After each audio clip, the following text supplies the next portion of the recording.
Hello and welcome to The Story Told. I'm your host Logan, and we will get started with the AP in just a moment. But first, a couple of announcements. We are proud members of the D20 Radio Network, as well as being partnered with Fool's Moon Entertainment. Information about both of those can be found across our socials. Additionally, we're affiliated with FanRoll Dice, My Metallic Dice Games. Enter the code StoryTold10 to receive 10% off your order. We have another AP that is about halfway through, Castles in the Sky, every other Sunday. We've started that back up now that we got through some time snafus. And the podcast turns 8 on Fridays. So, yay, 8 years of us. Congrats. It's been a wild ride. Thank you so much for joining us here and on our audio episodes. It really is a labor of love. Thank you, thank you, thank you. With that, Jarn, I pass it to you. Hi, I am just Jarn, or Jarn for short. Yeah, you can find me like in almost Blue Sky, Threads now, apparently, Instagram. Start playing, just Jarn. But yeah, I am just the humble. I was about to say humble GM or Atlas for this adventure. But again, an adventure is nothing if not for the stories told by the players. And so I'm going to go ahead and toss over the spotlight towards our alpha male seductor who is in love with that one woman who just got away. Lady Danger. Or the dog. Or the dog. Oh, God, Leave that goddamn dog alone. Listen, I understand that none of that makes sense to any of our viewers right there, and that's because, It will eventually, though. That's because, some things just aren't for everyone, What's said before the pod stays before the pod. With that being said, hello, everyone. My name is Lady Danger. I read really bad smut films, books for fun and for the love of my friends. I'm also found... You can find me anywhere on social media at Nady Danger, all of your favorite places.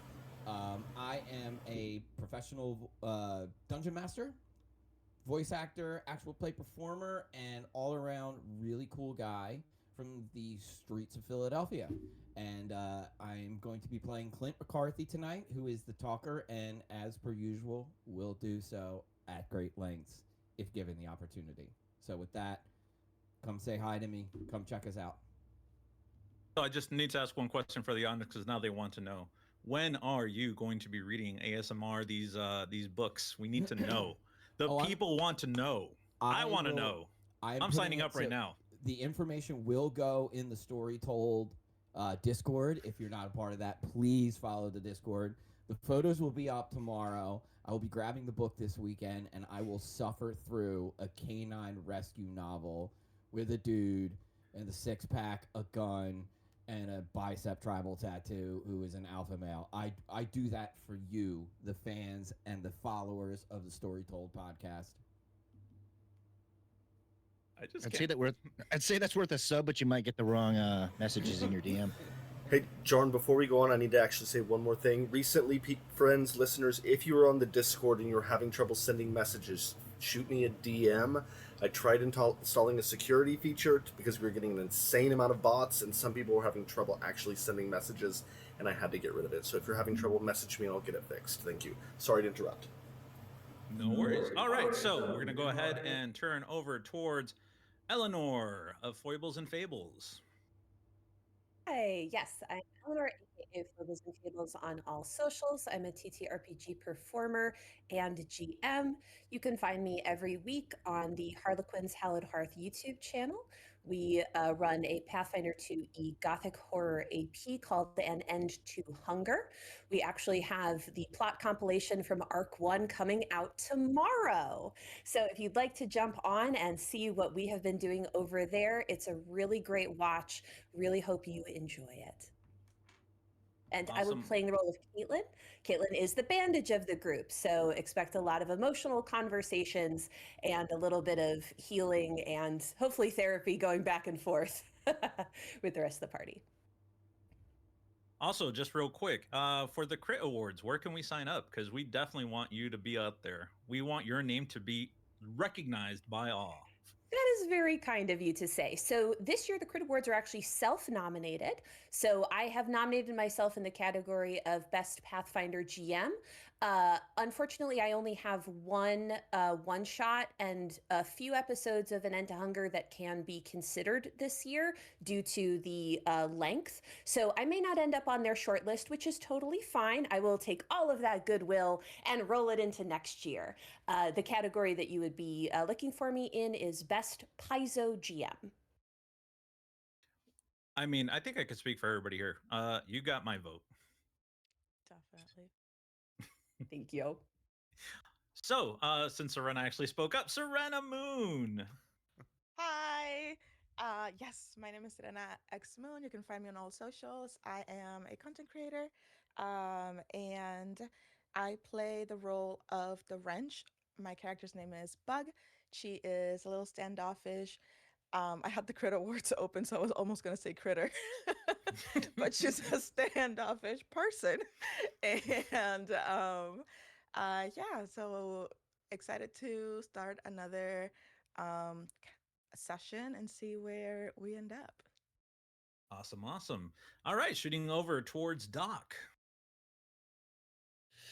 I am Doc, the louder half of Creative Disarray, although hopefully not for long, as we do have some other projects in the work, and maybe, just maybe, somebody else wants to be a little bit louder.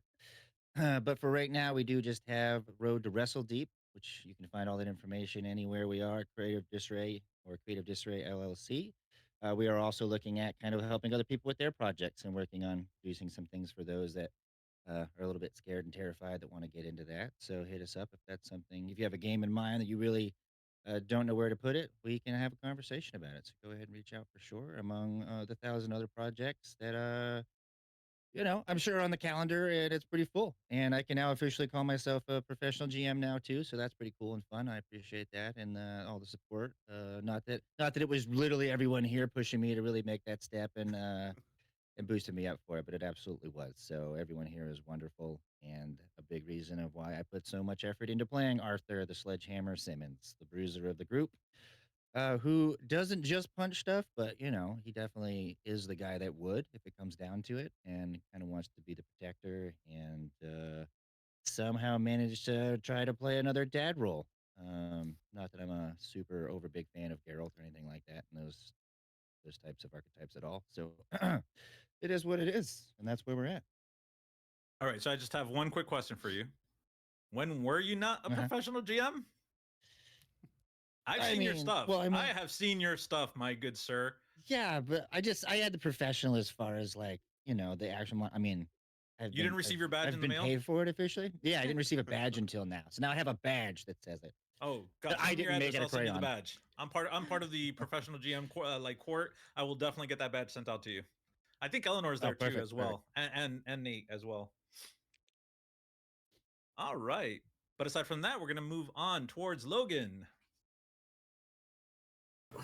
Hello, everyone. I'm Logan, and I play Ezra Wren, our resident stargazer, who is coming out of his sad boy days. I think we'll see. And yeah, I have just been. I'm not a professional GM, but I guess, a semi-professional podcaster. I've been doing this long enough. And yeah, I am also a game designer and writer. I was part of the team that wrote Tribes in the Dark. If you back that Kickstarter, you should. If you haven't already gotten them, you should be getting your print-on-demand copies soon. The proofs just went back to DreamPod 9, so we're pretty excited about that. And the companion is chugging along, so we're very excited. Thank you. Excellent. And finally, last but not least, Lex. Hey, I'm Lex Basile Price. You can find me everywhere at Yet Charming. And if you're so inclined, you can listen to the newest episode of my podcast, Ugh, I Guess. This week's topic is horror movies as therapy. And I learned that if you lucid dream, it can make you ignore 5,000 unread text messages. So if you're looking to decrease your anxiety that way, take a listen. I play River, and River's the newest member of the group. She's a scout, but she now has a rifle that let's hope she can use. I'm pretty sure it'll be fine. It's fine. It's always fine.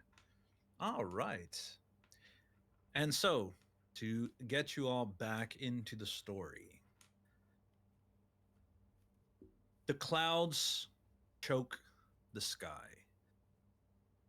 You're going to notice that there's this gray haze that kind of falls over the entirety of the town. Buildings, cars, everything covered in snow. Your cars come up towards the building where it had been hinted that D. Ross would have been found. D. Ross being the person in lead of these groups of the Morcana militia. The cars come to a stop. The engines are turned off. At this point, you're looking around trying to get a sense of the world. You don't see anything actively threatening you. You don't see any sign of the aliens. All you see is a building. Another school that has been converted. The windows covered, purposely so, in order to hide whatever's inside. The sign out front reads HC Cardinal High. This school is 2 stories tall, comparatively speaking to Washington Middle. Looking around and waiting, nothing stirs. What do you guys do? So we had walkie-talkies so we could talk to each other in the cars on the way over. Is there any planning that we wanted to do as a group or in each individual car before we got to this point? To be honest with you, Yeah, I we had like- anticipated some trouble along the way. So I Sure. would assume that probably any of the planning would have been, if something happens while we're driving, we're going to do X, Y, and Z. But now seeing that we've arrived without any action, I think we're all standing outside of the cars at this point. It would probably be a good time to make a plan here. Yeah, absolutely. Definitely not what I think any of us were expecting, for sure. I mean, we can walk the grounds to start. I mean, there's nothing in the sky. They're not going to get the drop on us. Maybe we can take the cars around and do a perimeter check. Doesn't sound like a terrible idea. Maybe just take one. Car's kind of Yeah. conspicuous, no? Shouldn't we do perimeter on foot?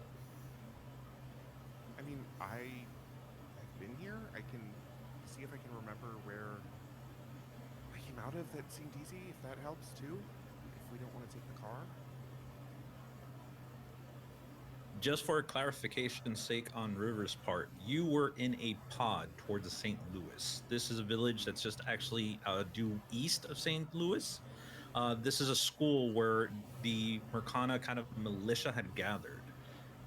Harriet would have given you the information. Again, the concern is that D. Ross is being a person of importance within the Mercana militia has not been heard of.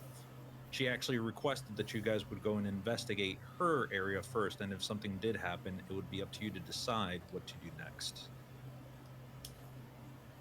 Listen, I think the plan is first and foremost, we're going to go in, see if we can find anyone that could be saved or any signs of where they might be that need saving, and that's our first priority. There's no way that we're taking down any of these aliens. This isn't a battle we're going to win, it's just one we have to fight. Best case scenario, we find some people and get them safe and create enough distraction so that the main body can get out without having any attention on them, and then hopefully make our way to catch up as a smaller group, less noticeable. This isn't a hero mission. This isn't where we're going to go beat everybody and save the day and get the aliens to leave the planet or even the city. This is going to be like a mosquito biting an ass. All right. So, front door? I guess I so. think some of us go around. I mean, I assume the high school has like a staff entrance, janitorial, loading area we could go into and check. We at least kind of split up half and half, and if anybody does end up in trouble or spotted, then at least flank that side. Do you want to take a lap around this thing before we go, Arthur? I think that's the best bet. I mean, even if we're kind of, some of us are exploring the front and the others go around I mean, does they kind of see like there is a road that where obviously like a bus is going park or anything like that? Some high school, that's where they do park. Yeah, normally they would have an entrance where parking is kind of found somewhere towards the front. You also have like the entrance where you can loop around, usually a staging area where you can drop off kids, as well as you had mentioned, there's going to be doors all around the building for maintenance as well as for exits for kids in case of anything happening to the building itself. So there's definitely different entrances that you guys can approach. You can also approach the front. It's all up to you. Well, I'll go with you if you're gonna scout around today. Okay. Caitlin, would you do me a quick favor? Can you go check, not in the front door, can you look at the front door, give it a once over, see if there's any sort of booby trap set or anything like that? Oh, yeah, absolutely. Don't go inside, obviously. No, no, Yeah, no. Let just kind of could get you. Yeah. great. Okay. And as Caitlin walks towards, I think this is the first time that Clint's gonna unholster the pistol from his chest. He just keeps it close. He keeps it to his chest as he holds on to with one hand on the flak jacket, just in case. Great success. Oh yes. Nice. Go. First crit success of the Yeah. evening. Nice. So I have gone in many buildings. It may sound silly, but yes, Caitlin has absolutely encountered traps before, for sure. Because when you only have a little bit left, you're going to defend it with everything you got. Caitlin, to your surprise, what you're going to see is the fact that the entrance is open. The doors are swung open. The light coming from outside, even though gray and muddled, provides enough illumination that you can see down the hall. At this point, you're going to realize that there are no traps that have been set. And if they were, they've already been triggered.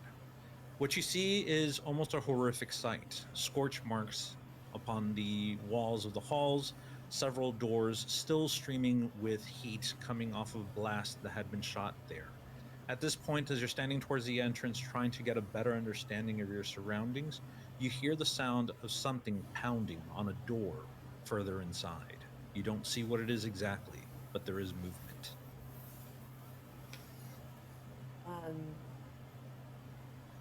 I think at this point, only Caitlin, Clint for sure, maybe Arthur, Caitlin doesn't know, have seen violence of this nature. So her priority right now is going to be keeping River, Bug, and Ezra back so that they don't have to witness this. So she'll do her best to lie, knowing that Clint will absolutely know that she's lying. Yeah, no traps. I think I should scout ahead. Clint, maybe you can watch my 6. Arthur, you want to watch my 6? Well, I'm usually the ones that ends up doing it, so no point in changing the plan mid-game. All right, and I will move up to Caitlin, but as like I leave the group and start heading towards Caitlin, I think I'm gonna like lock eyes with you with my back towards the rest of the group and kind of take any sort of verbal cue that Caitlin would give me as we approach. And she mouths in a way hidden from the rest of the group, "There's someone in there." Okay.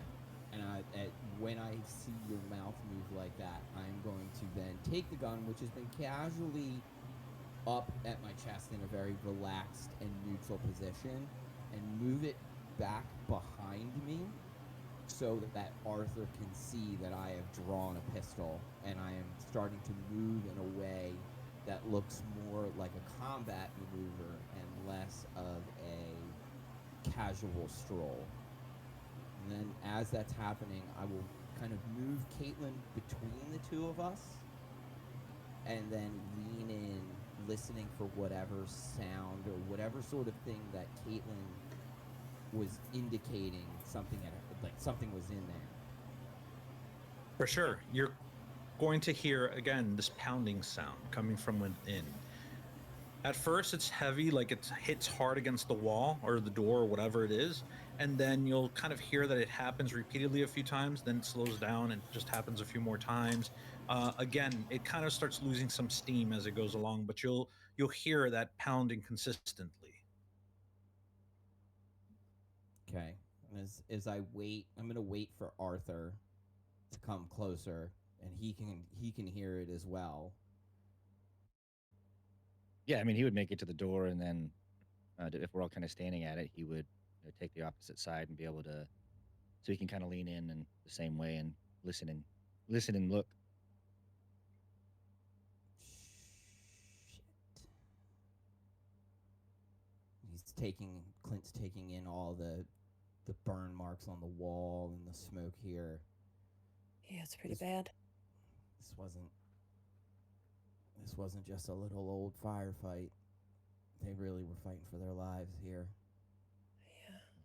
All right, One way or I'm another, gonna it makes sense why they haven't responded. So yeah, that'll do it. All right, I'm gonna step in, and I'm gonna start making my way towards the sound.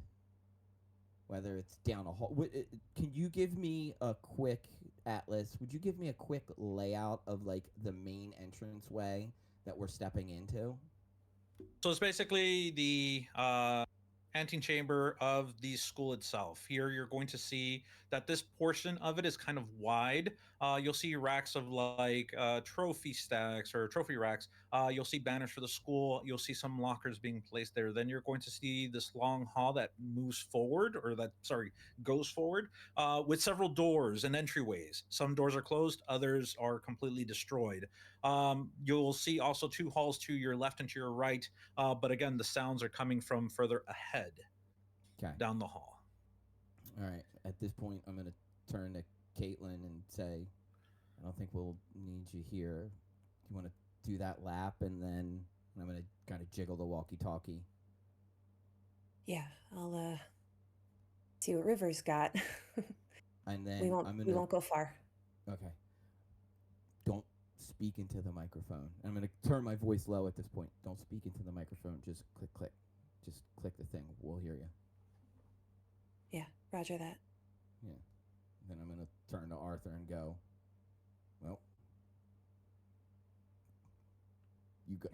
once more, I suppose. And he'll head that. He'll pull the tactical shotgun up and start heading that way. There we go. Yeah, yeah. Pull the tactical shotgun out and stand in the way of any bullets that may come. Okie dokie.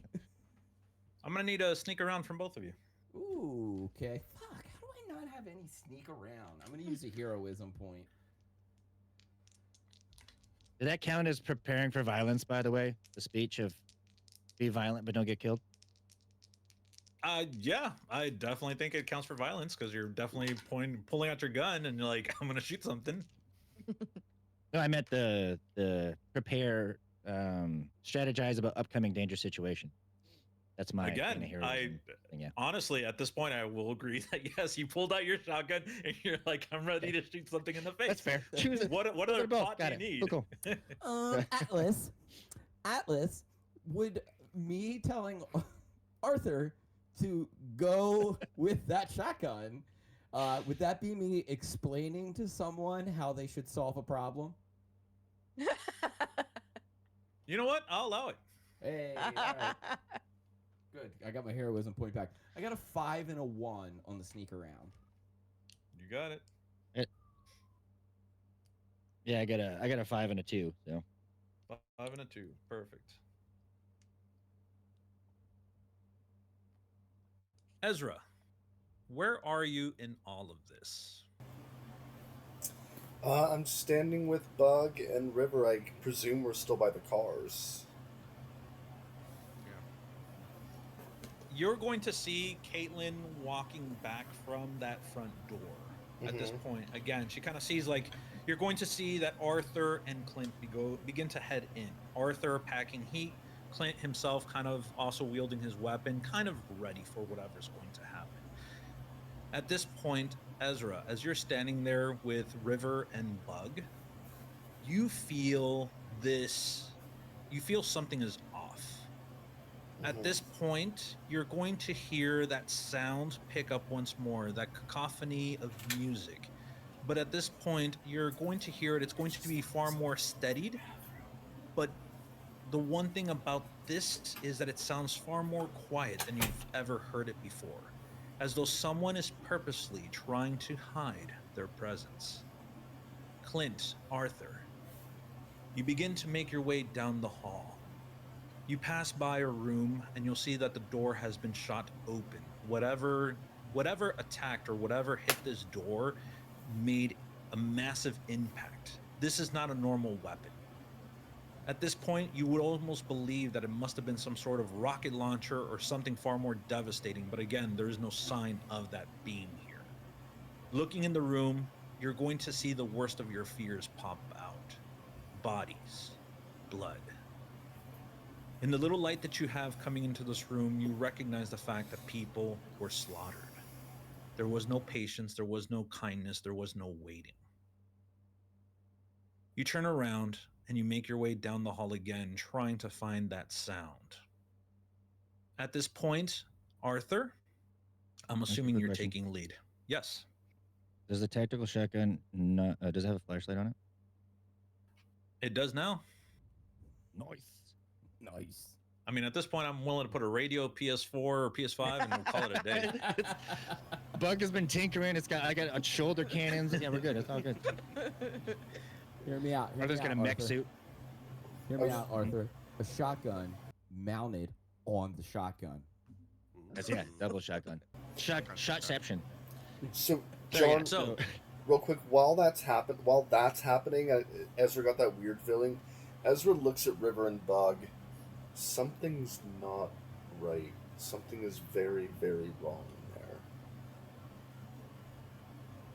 Can I do a there. search and survey? sure, I'll allow for a search When and survey. he says that. Okay.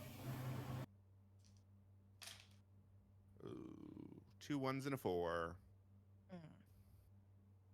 We'll get back to your search and survey real Great. quick. You may not like it. Damn it. You're gonna love it. Great. So, Arthur, you're taking lead. Everything seems so quiet except for that erratic thumping coming down further down the hall. Every step you take sounds loud. You try to quiet yourself as much as possible. You can even hear Clint breathing, and at this point, it just sounds so loud. You pass by another door. This one hasn't been broken into. But you don't wonder if there's anything in there. Even if there was, would you want to find it? Would you want to face it? At this point, whatever's knocking is far more important, at least in regards to what you're doing at this instance. You take a few more steps. The thumping gets a little bit louder, erratic. It doesn't come all the time. It's not consistent. It sounds as though someone is trying to get out, someone is trying to be found. You only have one further hall to make before you get towards, sorry, one more intersection of halls before you actually make it to where that sound is originating from. Further up ahead, you're going to go ahead and see a light beam kind of shoot in your direction, falling upon you.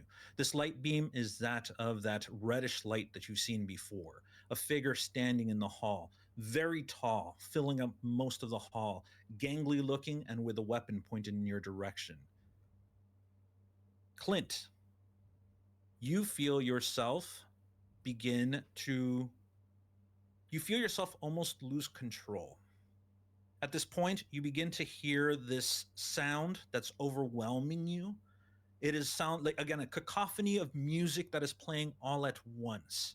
It begins to break at you. Your mind is being split. And at this point, you almost feel bad for when Ezra has been suffering this. You're suffering this now. You're going to be taking 1 point of damage. Arthur, shots are going to be fired. You're going to end up taking 1 point of damage trying to duck out of the way. Ezra, you have a chance to break away from whatever is, not Ezra, my apologies. Clint, you have a chance to break away from whatever is occurring to you, but You know that whatever is happening to you is not originating from inside of this hall. It must be from one of those doors. Something is trying to stop you. Arthur, Clint, what do you do?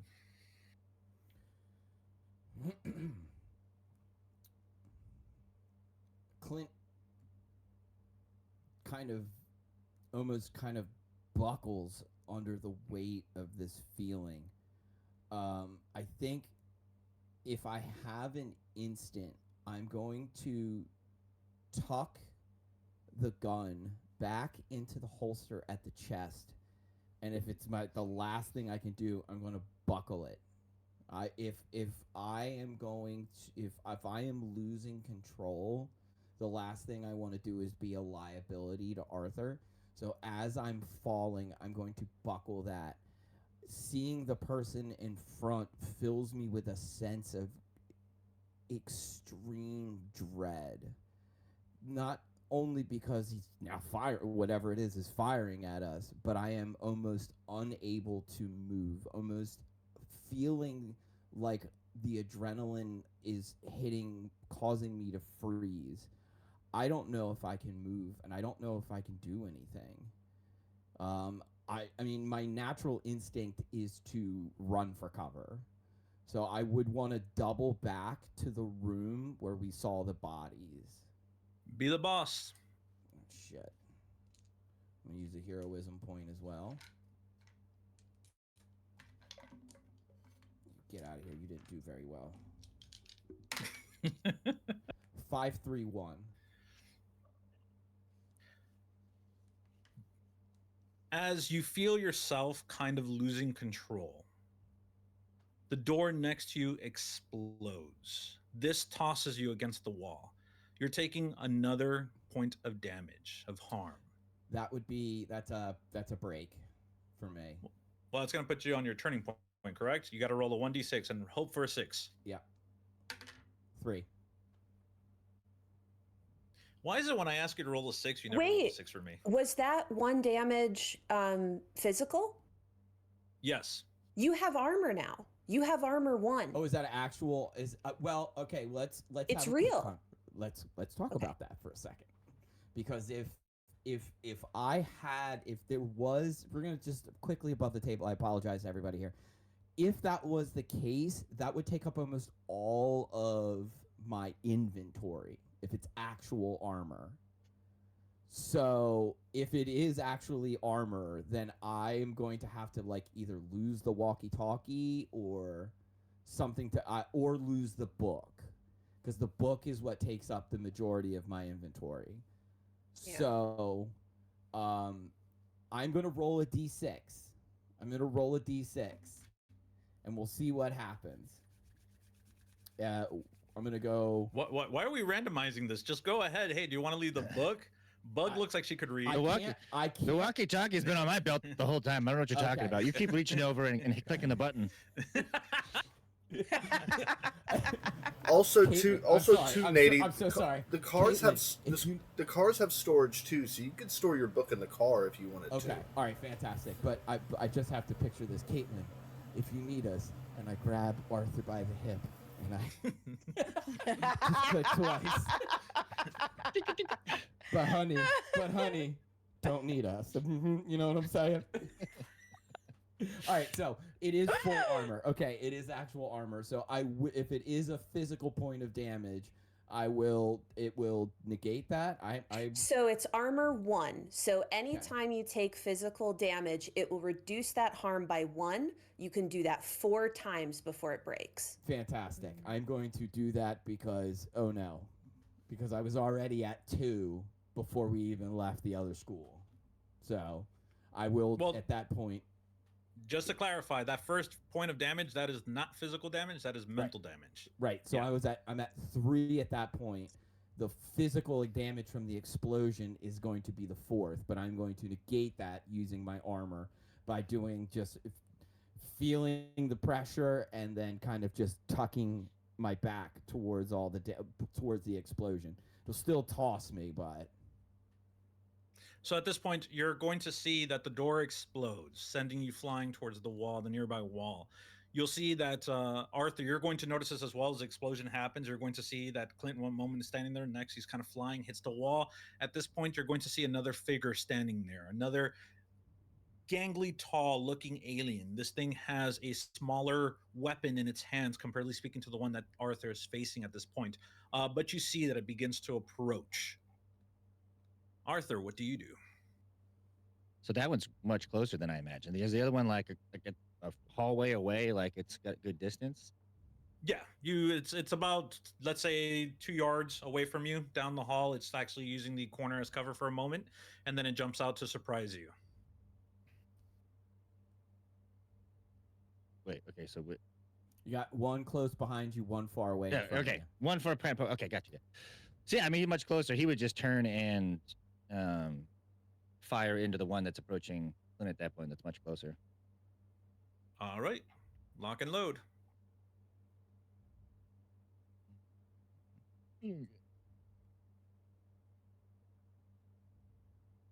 All right. Well, This we is got a yeah. So 22556.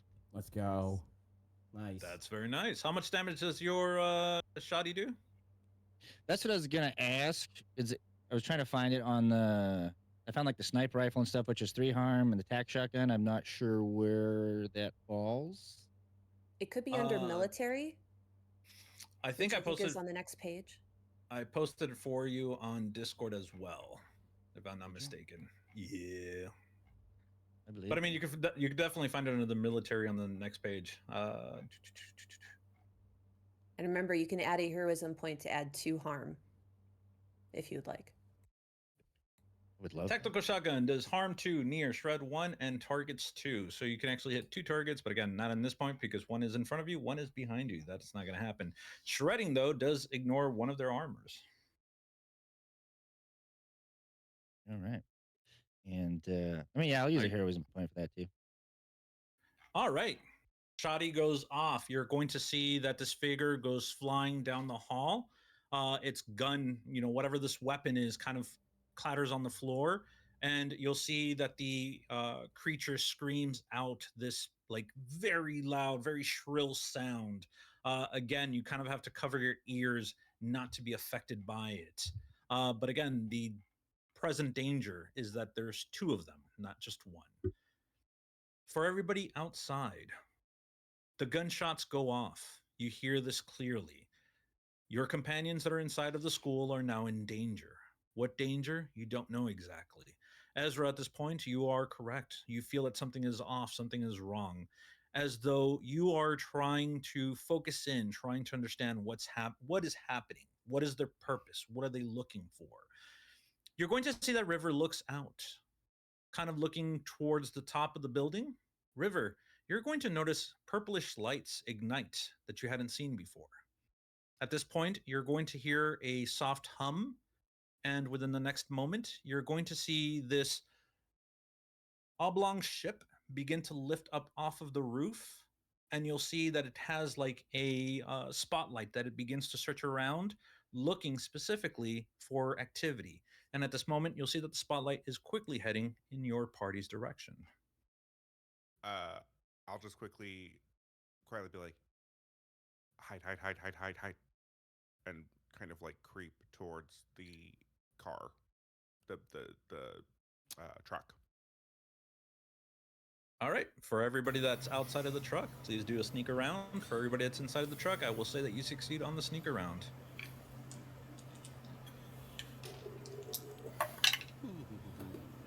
Double 4s. A 1 and a 5 and double 6s. Let's go. Ooh, I like double 6. I got 642.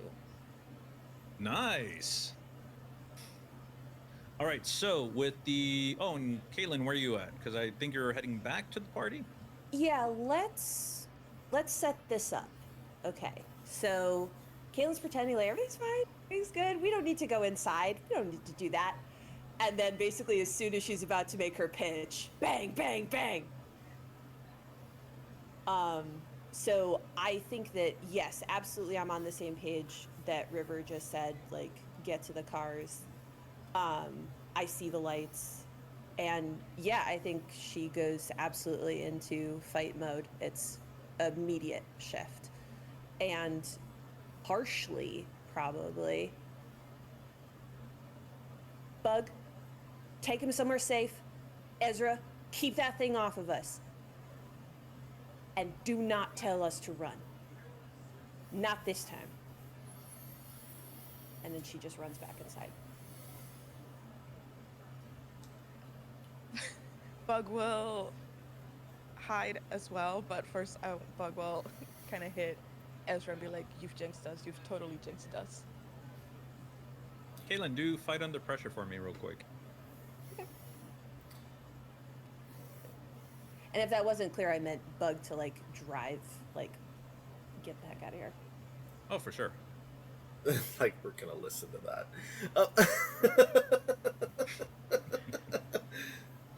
Ice was a 6.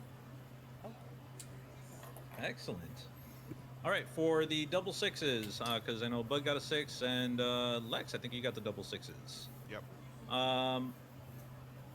What do you guys do? At this point, you're going to succeed. Ezra definitely did not get 6s, and at this point, you're going to see that Ezra is going to be overwhelmed by the sound, the cacophony that fills his mind. He is trying to, again, navigate it, but it is still difficult. He's still young in the ways of the song weaving. And at this point, you'll see that Ezra, you will be suffering 1 point of harm. Okay. So you're going to see that the ship begins to navigate its way in your direction. What do you guys do?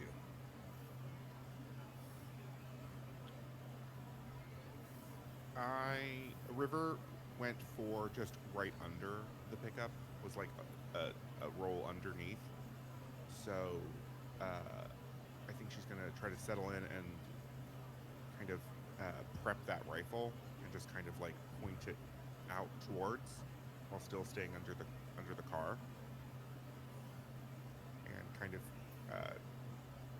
keep an eye on Ezra and make sure nothing is coming towards them. Oh, that ship is definitely coming in your direction. Yeah.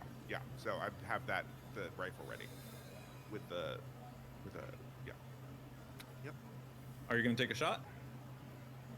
Yeah, I think so. All right, go ahead and do a take aim. And this would be considered I'm in hiding. You are in hiding. Fantastic. So I get As an you mentioned, extra- you are underneath the car. Great. Extra, and I'm gonna do a point of heroism, so I get 3 dice. Very nice. Oh no, 4 dice, because it's 1, 2, 3, 4. Yeah, 4. 2 1s and 2 5s.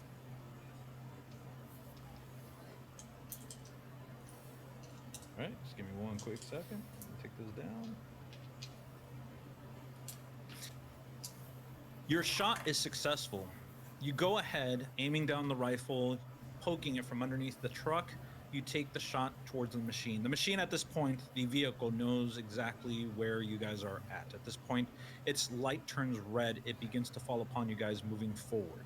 You're going to see that the shot hits, and you're going to see sparks flying from where the your rifle, the bullet hit. At this point, though, you're going to see that the machine begins moving forward, and you're going to hear another humming sound. It is getting ready to prepare its own mechanisms to fire. But before we do that, Bug and Ezra, you guys have a turn each. So I see that that's happening, that River's shot hit it, and now it's aimed at us. Ezra looks down at the song weaver on his arm and starts manipulating and playing it a little bit, trying to crank up the volume as he steps away from River and Bug, seeing if him using this device can distract the ship from his friends. And he'll eventually start running and kind of weaving in and out as he tries to run a different direction to remove its tail, or to become its target, or I can't even speak English today, but distract it so it follows him and not Bug and River. Sí, no, no se preocupe, que en este entanto sí, puedes hacer eso. Y si cualquier cosa puedes tratar de ser take aim, o si yo también fuera a hacer con harmonize con los marcianos. I recognized harmonize, so we will be harmonizing with Do that. alien. Can someone check Jarn's language settings? Like, turn the Let me flip it subtitles back. on. For the audio. Oh, I just Six had captions on. Oops. six Yeah, five five two two. Let's that's fun. go. Excellent. Yay! Yay! So you, You woohoo! are you're definitely going to see that the so how does it look as you go ahead trying to use the song weaver? How does it look? Uh, I imagine it starts to like audibly hum a little bit as Ezra plays his own melody into it. Maybe some kind of bluish purple glow from the device itself is like keys, for lack of a better term, light up as he's playing it and dances across the device on his wrist. But it's like stop and go because he's playing it while he moves too, so, and trying to figure out what he's actually wanting to do with this, just hoping that he can save at least some of his companions. Oh, you're definitely going to see that the vehicle stops mid-air. It had propulsion before, it had purpose. At this point, as you point the song weaver trying to weave the song, your song, into it. Again, it's kind of as it was shown to you by Valinian, where she was able to move things. And at this point, you're doing exactly that. The ship doesn't seem to be moving forward anymore as you're purposely working against it. This thing just seems to be like stuck in mid-air and stasis. But the danger still looms. Bug, you are up. Um, Bug had been hiding in the car in the Falcon and seeing Ezra weave in and out of the spaceship, and now the spaceship be targeting specifically Ezra. Bug will go, oh shit, shit. Why does this always happen? River, get in the car. We gotta go. All right, go ahead and do be the boss. I have no dots on that, so it will go swimmingly. Okay, great. You only need Eh, one six to be a success. So you're rolling one, you're going to get it. And that is a 5. So, River, how do you respond as Bug is calling you to get back into the car? And I imagine that at this point, like Bug is rolling down the windows and like, River, get in the car, and rolls back up the windows.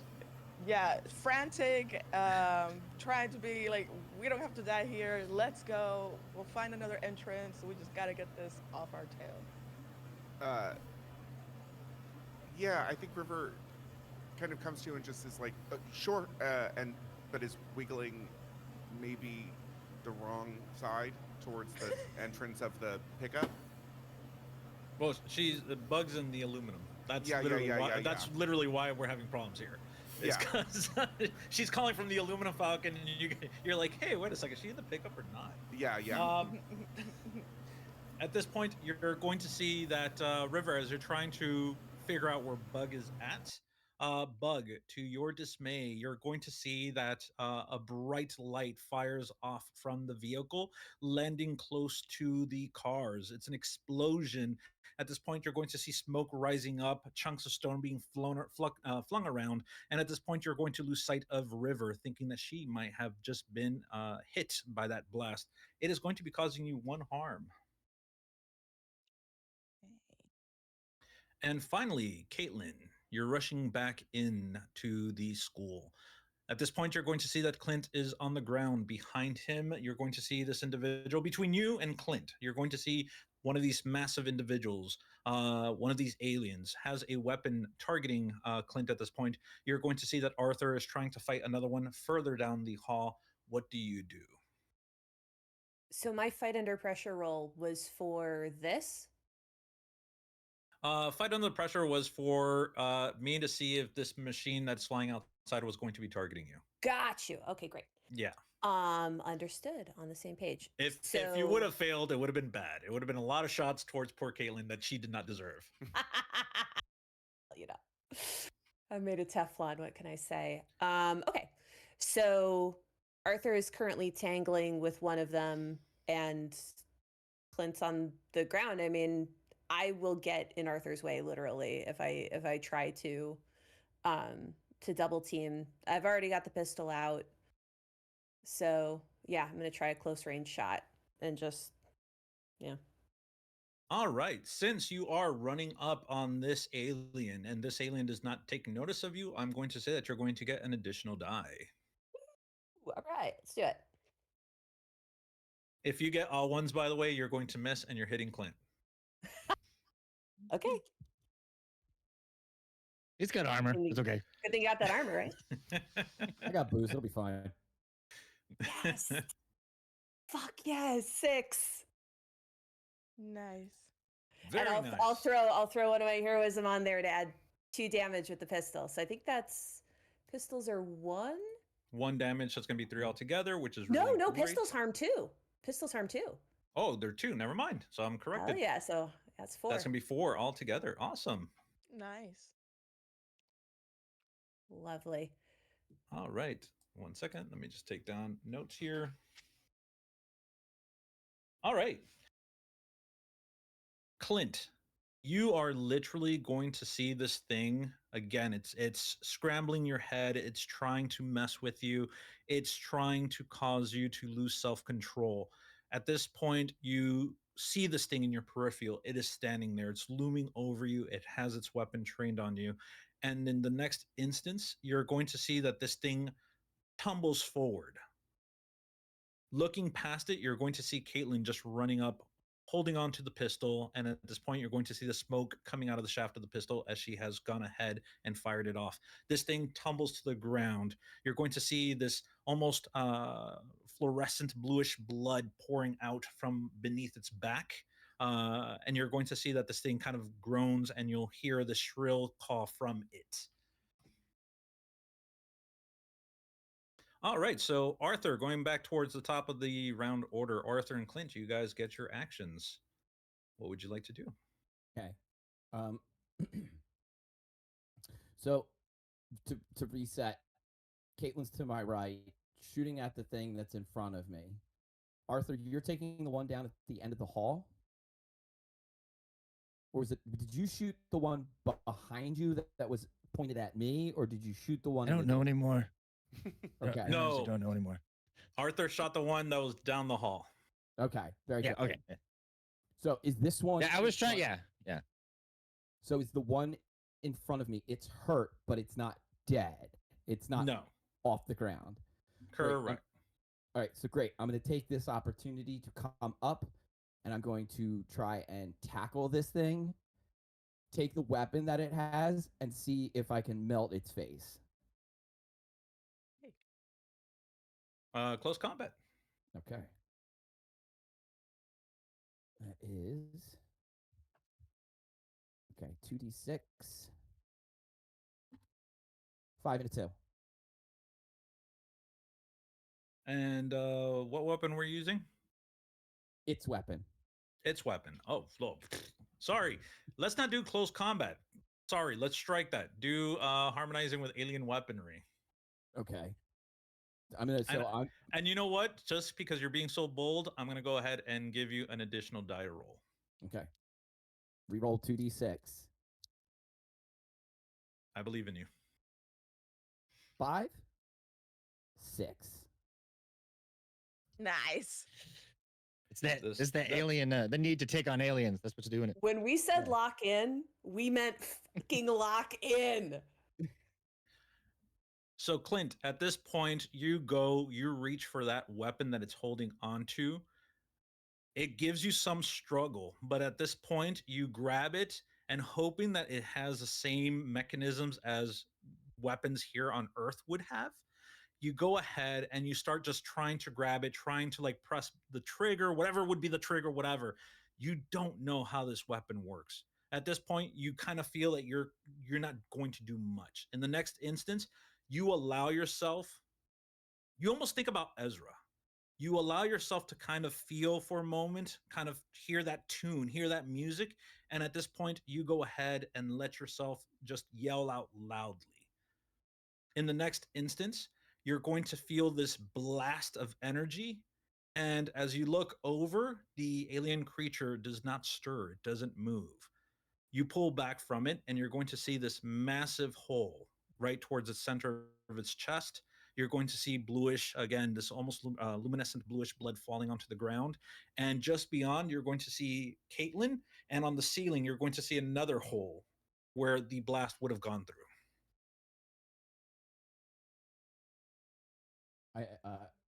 I think I'm going to. I don't think I do anything. I think I'm kind of like that was like a last ditch effort, and here I am once again skating the edge of death, covered in blue alien blood, with a gigantic hole above me, where the sunlight is now coming in from the top of this thing. I think I'm in just complete shock. I just it's every single time, every single time. I uh I think I am frozen up in the moment. I think there is I'm just kind of like looking at the awe in what just transpired. All right, Arthur, you still have that one alien in front of you. This one is standing back up, grabbing onto its weapon. It is going to be training it on you. You hear the blast coming from behind you. Thankfully, you see that Clint is there. You'll see the body of that alien, again, kind of having this now. This open section of it, just decided to remodel. And at this point, the school also now has a hole in it where Caitlin is probably standing somewhere nearby in that hall, just kind of like surprised by what just happened and the fact that there's now a sunroof in the school. So yeah, what do you do? Yeah, he's just gonna mean if he has time to do both, he would take steps forward and take another shot, but he would expend the last juice and go double barrel uh, All right, to really put it down and hope for the best. go ahead, sledgehammer. Yo, holy shit! I'm not a big fan of 666, but I'll take it. I don't know. 666 233. Yeah, two three. You don't even need to give me the rest of the numbers, bro. I just need the 666 works fine. Yeah. So Arthur, how do you dispose of this guy? How does it look? Yeah, I mean, he would just kind of walk it down, kind of closing the distance to really make sure that he has a little bit better shot considering with the shotgun. Just pull it up on the aiming straight for kind of like mid, neck and chest, whatever it kind of looks like on the alien. And yeah, he doesn't even have a one liner or anything. He just pulls the trigger and tries to do as much damage as possible. And then knowing, that he was out, just kind of immediately slings it over his shoulder and turns back to the group. As Arthur's turning back towards Clint and Caitlin, you're going to see that the body just stands there momentarily without a head and then begins to fall back, crashing onto the ground behind Arthur as Arthur just doesn't even care to look at it. All right, excellent. Caitlin, since you're kind of right now in this group, I'm going to go ahead and have you take your turn now. What would you like to do? Um, so I don't hear the pounding anymore, right? No, after the blast, that pounding has stopped. Got it. Okay. So wasn't survivors then. Great.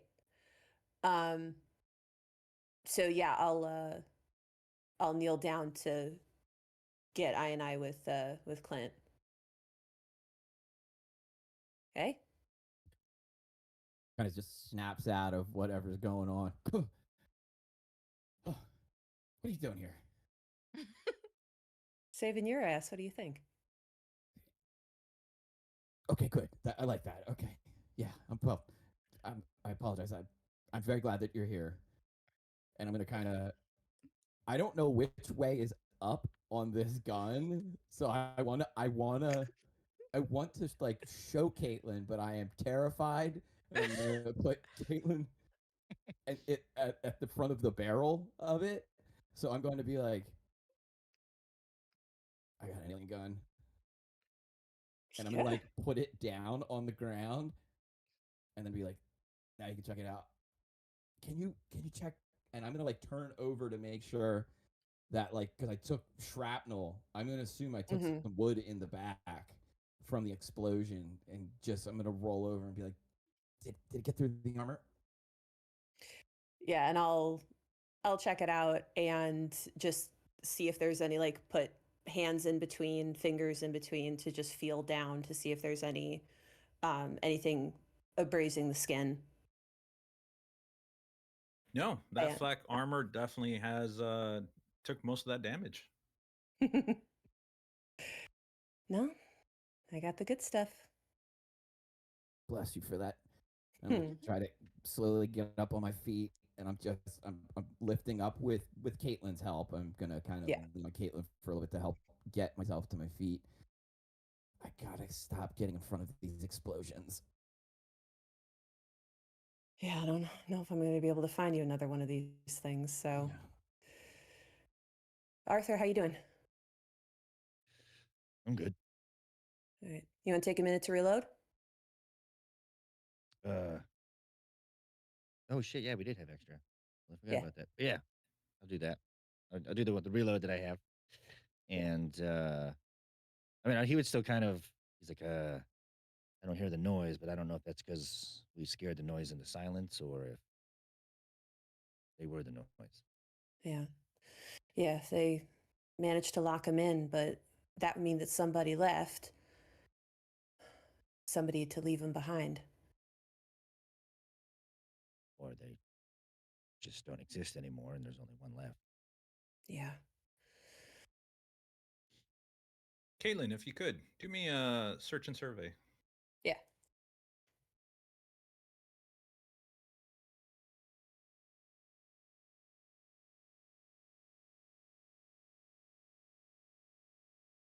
Mixed success this time. 5.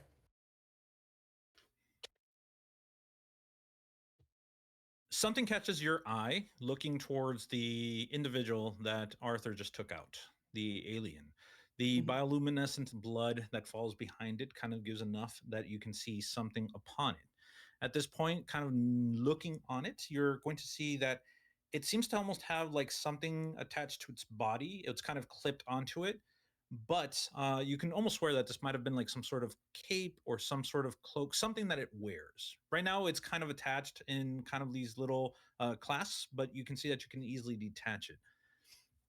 Whether that catches your attention or not, it is up to you. But eventually, you do hear that knocking sound once more, coming down from the hall just to the left where the creature had come out from. Yeah. I mean, are these are not the same kind of creatures that Valenian is, right? Um, I mean, you could definitely pull out the helmet off of one of them. They're wearing armor right now, but Got they it. would be the same size. They would be the same gangly looking kind of individual. So you would assume that they probably are the same. Yeah. I mean, Caitlin does, she has, training as a nurse. She does have some interest in this. Yeah, absolutely. I think I would, if something is pinging me, yeah, I'm going to investigate if I have time. You definitely do. Yeah. Kind of pulling off this item from the alien itself. You can see that it when you move it in your hand, for a moment you get scared just because you move it in your hand and immediately you see your hand vanish and you're like, whoa. And at this point, as you're looking at it, trying to make sense of it, you begin to realize this is some sort of stealth mechanism, something that they use to hide. Shit. All right. Well, that means there could be anywhere. Better get that pistol out, Clint. Clint is you if you turn to say that and Clint's not there. Clint is moved across the hallway, backtracking where our investigation went into the first room that you described, Jarn. All Um, right. he's going to look. He's going to step into the room very slowly. I imagine the sound of like whatever sort of glass shards are on the ground is like the only noise that is made as he steps in and finds all of those bodies. Instinctively, he reaches for the camera that's not there. It's in the car, doesn't have it. And so now he's kind of taking in this room with full force. And it's one of those pictures that he's taking with his mind that he'll never be able to forget. But he knows that there might be something valuable in here. And going to step into that room. And I would like to just take a cursory glance at the bodies here. I know that there's all manner of gore and violence that has happened in this room. But are these bodies of the people that we're looking for? Can I get like a visual description of what these people look like? You are certain that these are the people that you would be looking for, but you know that this is not all of them. For some odd reason, these individuals, ranging from children to adults, are going to be found in several states of death. You're going to see that for the most part, something occurred within the center of the room that caused all of them to die. You'll notice that for the most part, most of their heads, most of their bodies, specifically their head, from the various orifices, you're going to see blood coming out. It is almost similar to what Ezra has suffered when he heard the noises that you suffered as well, where blood would just come out of your ears. And so whatever was used on them must have been horrific. Why? It doesn't seem, you can't really add two and two together just yet. Yeah, I don't think Clint is looking for a why. It doesn't matter when you're in war. There's a million whys, and none of them are going to change the situation at all. What I'm looking for is facts, and the facts on it is that they're they suffered the same sort of damage that Ezra has, bleeding from the orifices. This seems to be like a circular pattern, like they all were thrown outwards from, say, like an explosion or incendiary device or something like that. Um, Correct. and they have any physical wounds that look like human-made weapons? So I'm looking for bullet holes or knife wounds or anything like that. No, Okay. nothing to that effect. All right. So Whatever killed them, whatever killed them has affected them the same way they affected Ezra and they affected you. I take a last long look at them, at the children, and I make my way back to the door, and I'm going to leave just as quickly as I came. All right. So at this point, before Clint makes his way out, we're going to turn towards the other group. This is the outside group. At this point, the explosion hits. You're going to see that the vehicle is charging up another attack. Ezra, you kind of lose sight of River. River, you kind of lose sight of everybody else. Just this explosion was nearby. You're not going to take any physical damage, but again, an explosion that happens nearby, you're going to definitely be a little bit disorientated. And Bug, you're going to roll down that window once more time, calling out to River because yeah, sadly she didn't come around. I'm just kidding about that part, by the way. No, you definitely do lose sight of River though. You don't see her. The explosion happens. There's smokes and chunks of stone kind of flying through the air at this point. What do you guys do? We'll start off with let's start off with Logan. He's been quiet. So the ship is kind of stopped, but it's like looks like it's charging or preparing some kind of weapon, correct? You already saw the first weapon shot. You Right. noticed that this is happening a second time.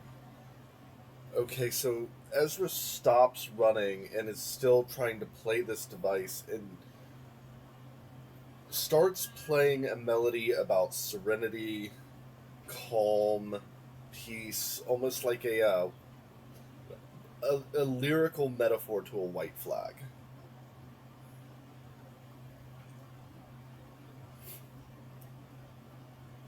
Talk it out Talk it out, sure. as you're putting up a white flag. Oh, so one die.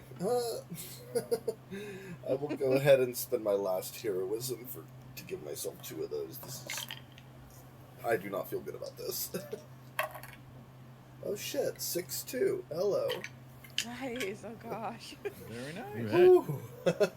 Hey.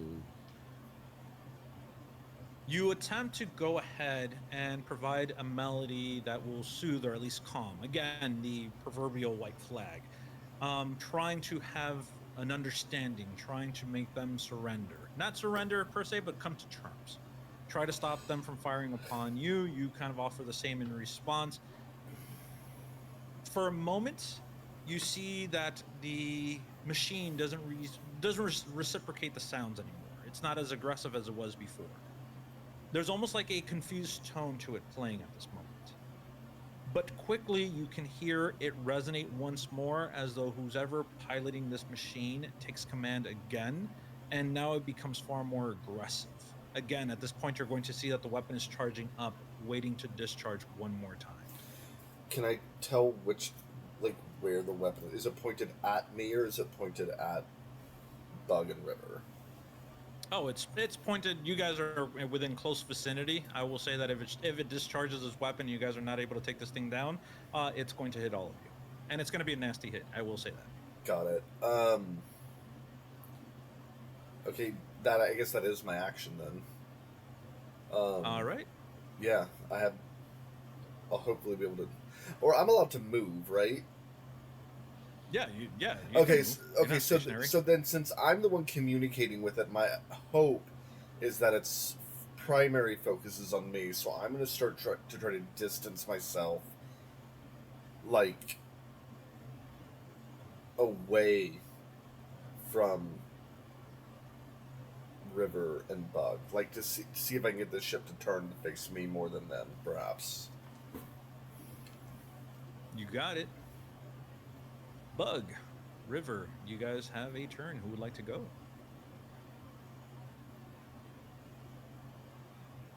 Seeing that Bug is not in the pickup, I will attempt to get to the Falcon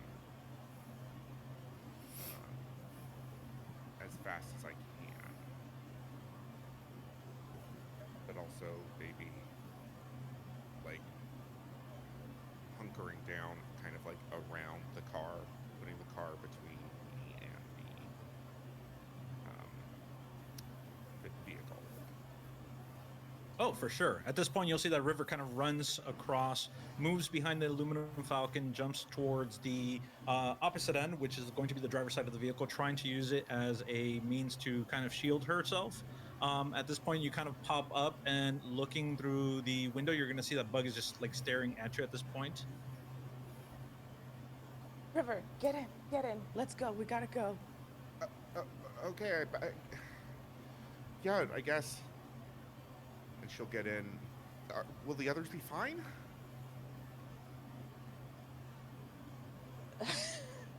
Well, we gotta live through this first. Let's go. So I'll start the car and try to drive away. At this point, I can't see Ezra, so I want to drive opposite Ezra's direction just so that I don't hit him when I come out of the smoke. For sure. All right, so if you're going to be doing the drive, go ahead and do drive a car. At this point, I will go ahead and state I will give you an additional die for that drive the car. Drive a Thank car. you. Okay, Gotta be like so that would be 19d6. 1, 2, 3, 4, 5. That is 5. Roll. 5, 4, 2, 1, 5.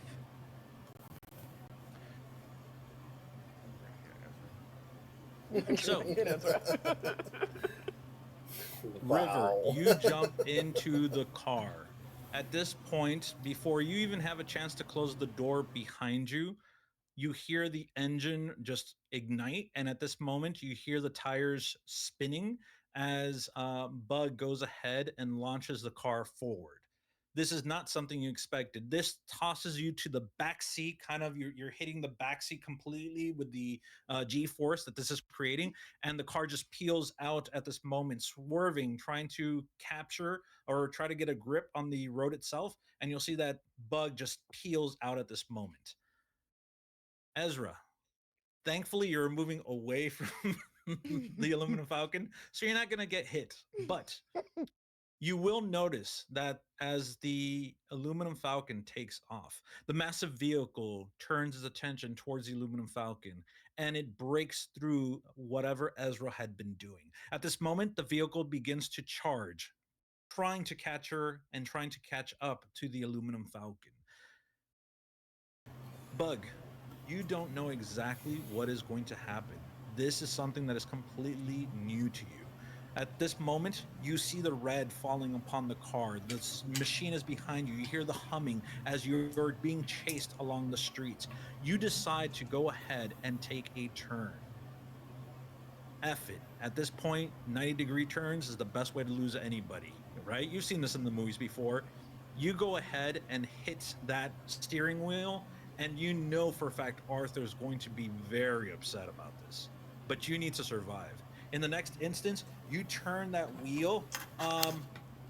River, d- how do you feel about flying from one side of the car to the other? Not great, especially with the gun.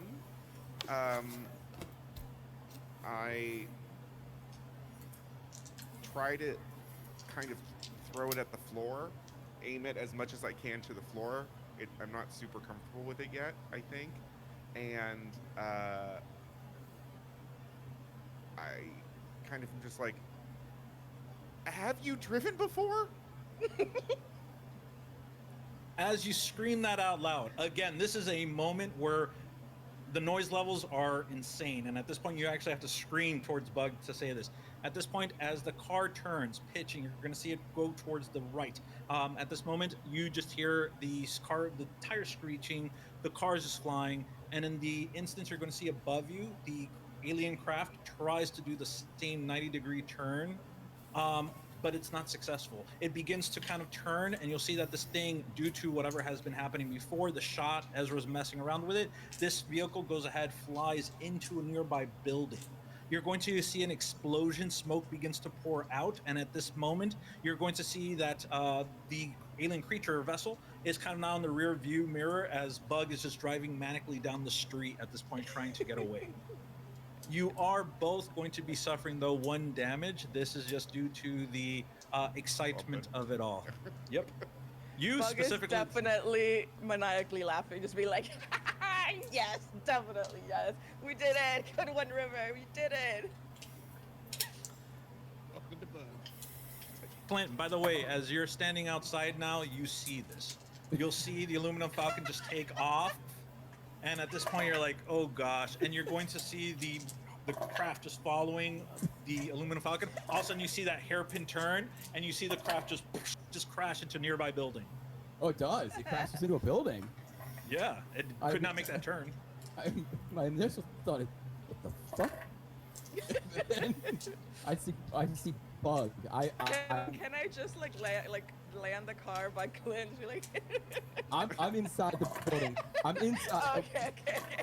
I want you to visualize. Really, listeners, I need you to visualize what I am going through right now. I'm staring at the bodies of dead children. I stand up, and as I stand up, face pale, like almost crying, I watch Bug go flying across. River upside down in the back Two seat. legs. Yeah, Just upside let- down in the back seat. Bug is laughing maniacally. I can't hear Bug, but I can see know. Bug just her hair, just going wild as she's just fast and furious this thing. I don't.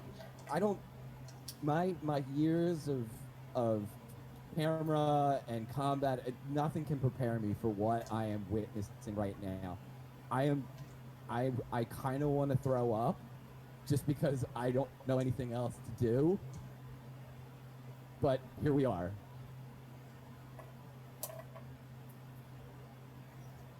But yeah, eventually with that, you're going to see that Bug eventually comes back around, pulling Yeah. the car around. River in the back, probably squeezing her chest as her heart is palpitating at this Yeah. moment. And Bug just kind of like, stops the car. And I swear to God, I just I wish that Bug would just stop the car in front of Clint and just be like, "Get in." Yeah, honestly, I thought he was going to do it. No, but I do want to turn back, stop the car, and turn back towards River and just give a high five, be like, we did it. I'm yeah. As You that was driving. yeah, I'm going to. So obviously, like the scene that hasn't happened in front of me, my instincts kick in, and I'm gonna go run. I'm gonna go running outside. Um, I have to be mindful of this situation because there's definitely things in this room that I don't want either Arthur nor Caitlin to see or experience. So I'm going to run out and I'm going to make a big commotion. They're in trouble. And I'm going to go grab the alien gun and I'm going to go looking for Ezra. If anybody knows how to use this space contraption, it's going to be Ezra. We could probably use it. Seeing the gigantic hole that it left in the ceiling, I'm pretty sure it could probably leave a gigantic hole in an alien spacecraft. So I'm going to move without discussing with them, just screaming, "They're in trouble!" And I'm hoping that they'll all just follow along with me. You will find Ezra slowly trying to make his way as close as possible to where this ship hit the building so that he can start investigating this and seeing if he can find any more answers to anything at this point. But slowly making his way towards the crash site. Perfect, directly in harm's way. Love that. As one does. As one As one, does. as one is known to do. All right, Arthur, Caitlin, what's up with you guys?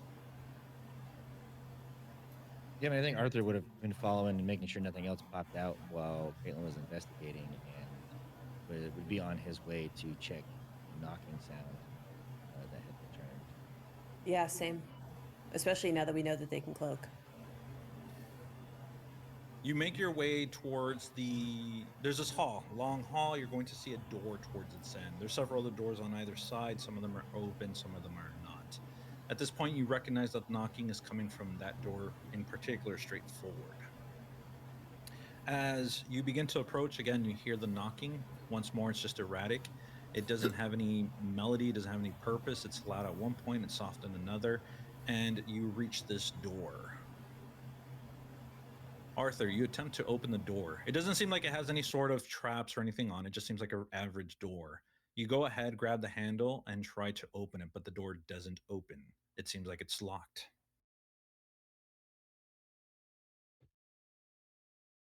Want me to help you with that? If there's anybody in there, this is your chance to get the hell out. Or you can stay here because we're not staying long. But the danger's gone. And if you are the danger, well, I wouldn't come out.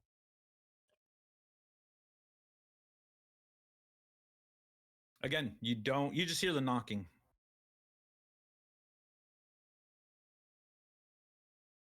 Well, you pick locks. Yeah. Bang.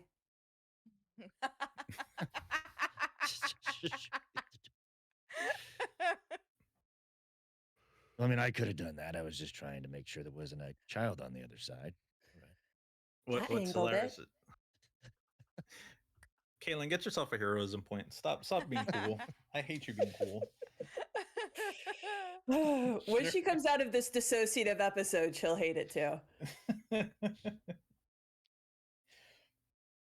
All right. So You gotta stop hanging out with Clint. At this point, as you walk in, the door seems to be the handle's removed. You're able to push the door. You kind of have to force it a little bit, but as you do, kind of pushing, you're going to see that there's items, basically another obstacle behind it. At this point, I'll say that Arthur, you're more than strong enough to muscle your way through. And at this point, you're going to see that there is this young teenager kind of sitting there. You'll see that the moment that the shot was fired, she kind of moved back at this point, and you're going to see that she's looking at her hand, and you'll see like blood kind of amassing there as some of the shrapnel hit her. And you're going to see that she looks at you at this point, and at first she was terrified.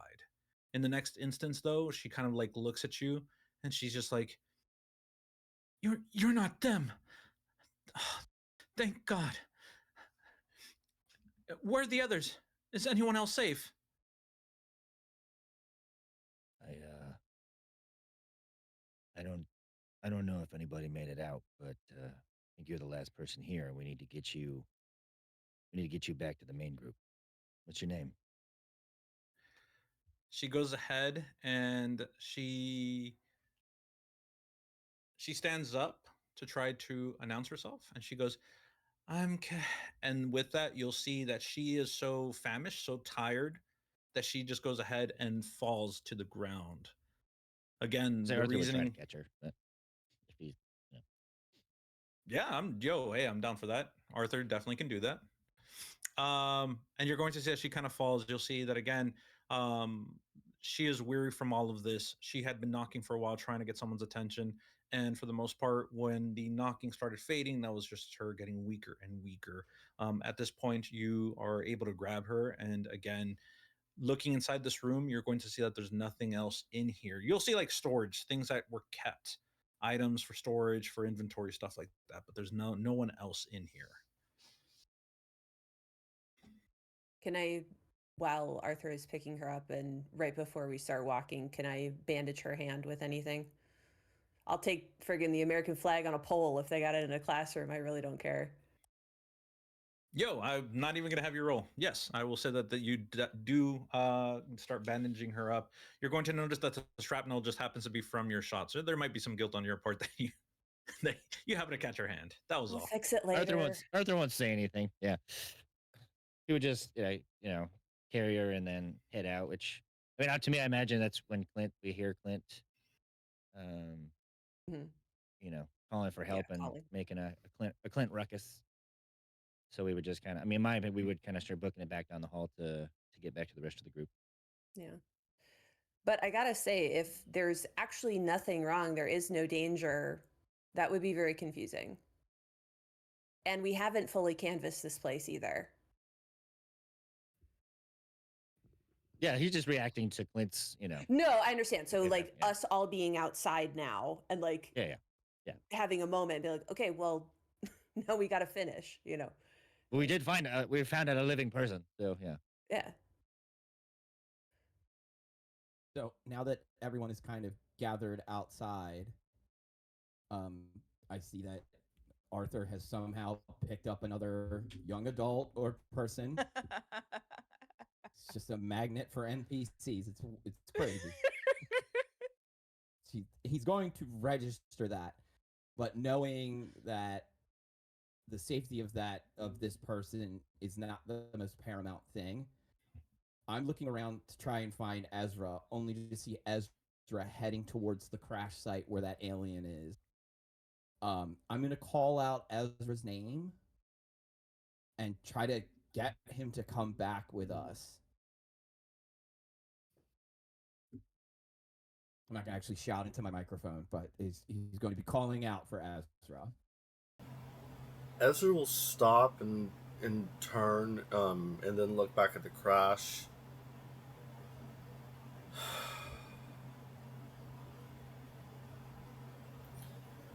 And just hold up his hand like 5 minutes. Just 5 minutes.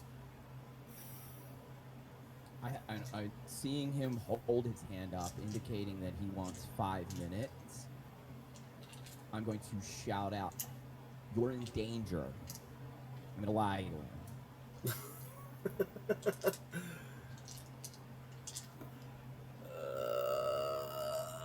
It's technically not wrong, but I'm trying to convince him. I'm playing chess, well, it looks like checkers here. The goal is I have to get Ezra closer so he can start investigating the gun. Get Arthur's already being Arthur, picking up strays and tending to them. I'm hoping that Caitlin is distracted enough by that that she doesn't want to immediately go back into the building because I know she likes to look around. And I am absolutely terrified that she may discover what's in that first room. So I'm trying to do all of these things in an attempt to get them to do the things that they're comfortable with, so that when the uncomfortable work comes later, that they'll all have something to keep themselves preoccupied.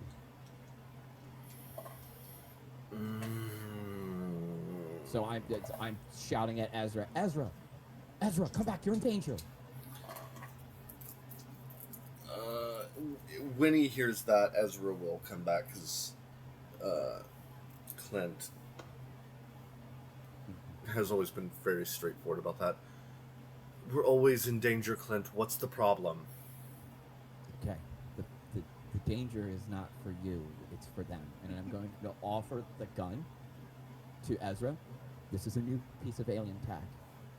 It works the same way it does with the harmonizing that you did. And this thing just blew a hole about the size of a sunroof into a giant building. You want to go explore? I can't stop you, but at least try and figure this out so you can protect yourself. And you the alien gun. Ezra will take not knowing if I'm actually like pointing it at you or not.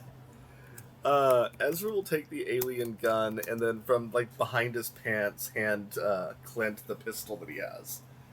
Yeah, okay.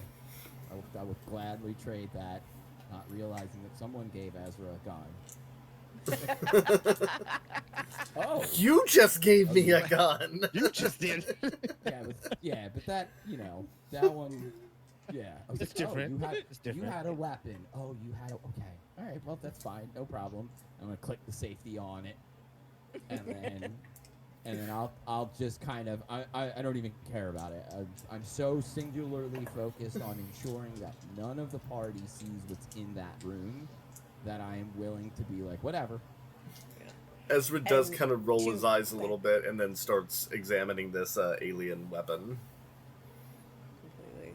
And counter to that, I'm sorry, like you hit the nail on the head. Like Caitlin is trying to pass that teenager to River because you're a camp counselor, you understand first aid. I'm like, try to wake her up enough to get her some water, see if you can get that stuff out of her hand. We gotta keep looking for survivors. Arthur, Yeah, of course. let's head back in. I got you. And I'll take that cue to come with you, and then I'm also going to suggest that the two of you work down the hallways.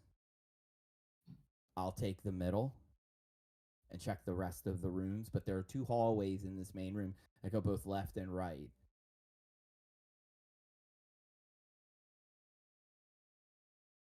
I don't.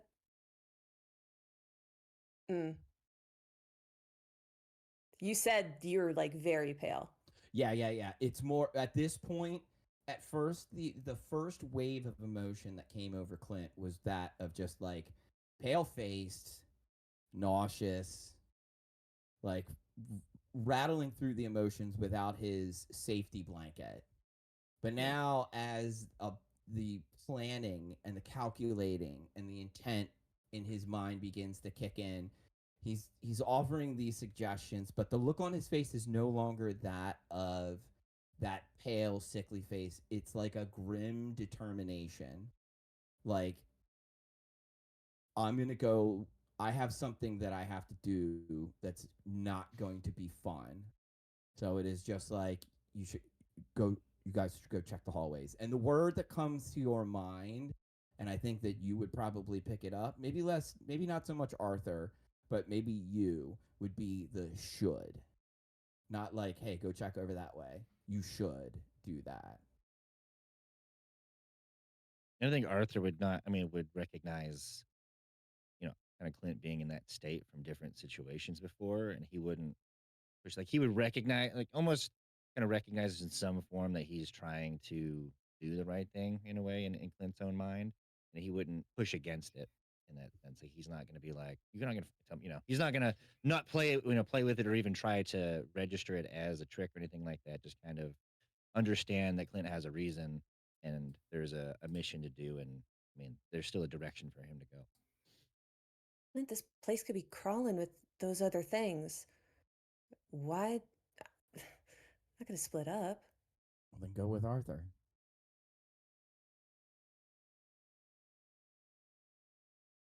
I mean, if you two want to talk about this, I will be fine. I could just go down the hall. I don't really want to. Uh, You wanted me to come with you. I did. You were very clear about it, in fact. I was. And now? I need you to not follow me. Go with Arthur. Please. What do you think you're protecting me from? I think. Ugh. The initial instinct is one of indignation and anger. Mhm. And the immediate response is to almost the immediate knee-jerk reaction, which is not what he's going to do. But the immediate knee-jerk reaction would be to grab Caitlin by the elbow, walk over to a room of dead children, and show her. Hmm. But he pauses. I think you see the moment where the hairs stick up on the back of his neck. Yeah. Where that righteous anger kind of flows through him, and he pauses and he exhales. I found most of the people, and Yeah. they're not in any sort of condition that requires anyone to look for them.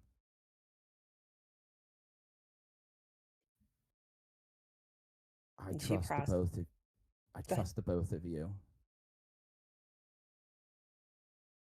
And I don't want either of you to see what's behind that door. And I need you to go do anything else. I'm not trying. I trust the both of you. But I also want you to know that what's behind that door, nobody should see. But someone has to remember these folks. That someone's going to be me. So go anywhere, do anything. Just don't follow me. And Clint's going to turn and walk towards that room again. Yeah. She is so, unfortunately, keyed in to potential violence that her whole body, like it doesn't matter whatever micro expression Clint had, she felt it and flinched, and fight turns immediately to freeze, and she's just going to do anything in that moment not to get hit or manhandled. And so there's no fight left in her as you walk away.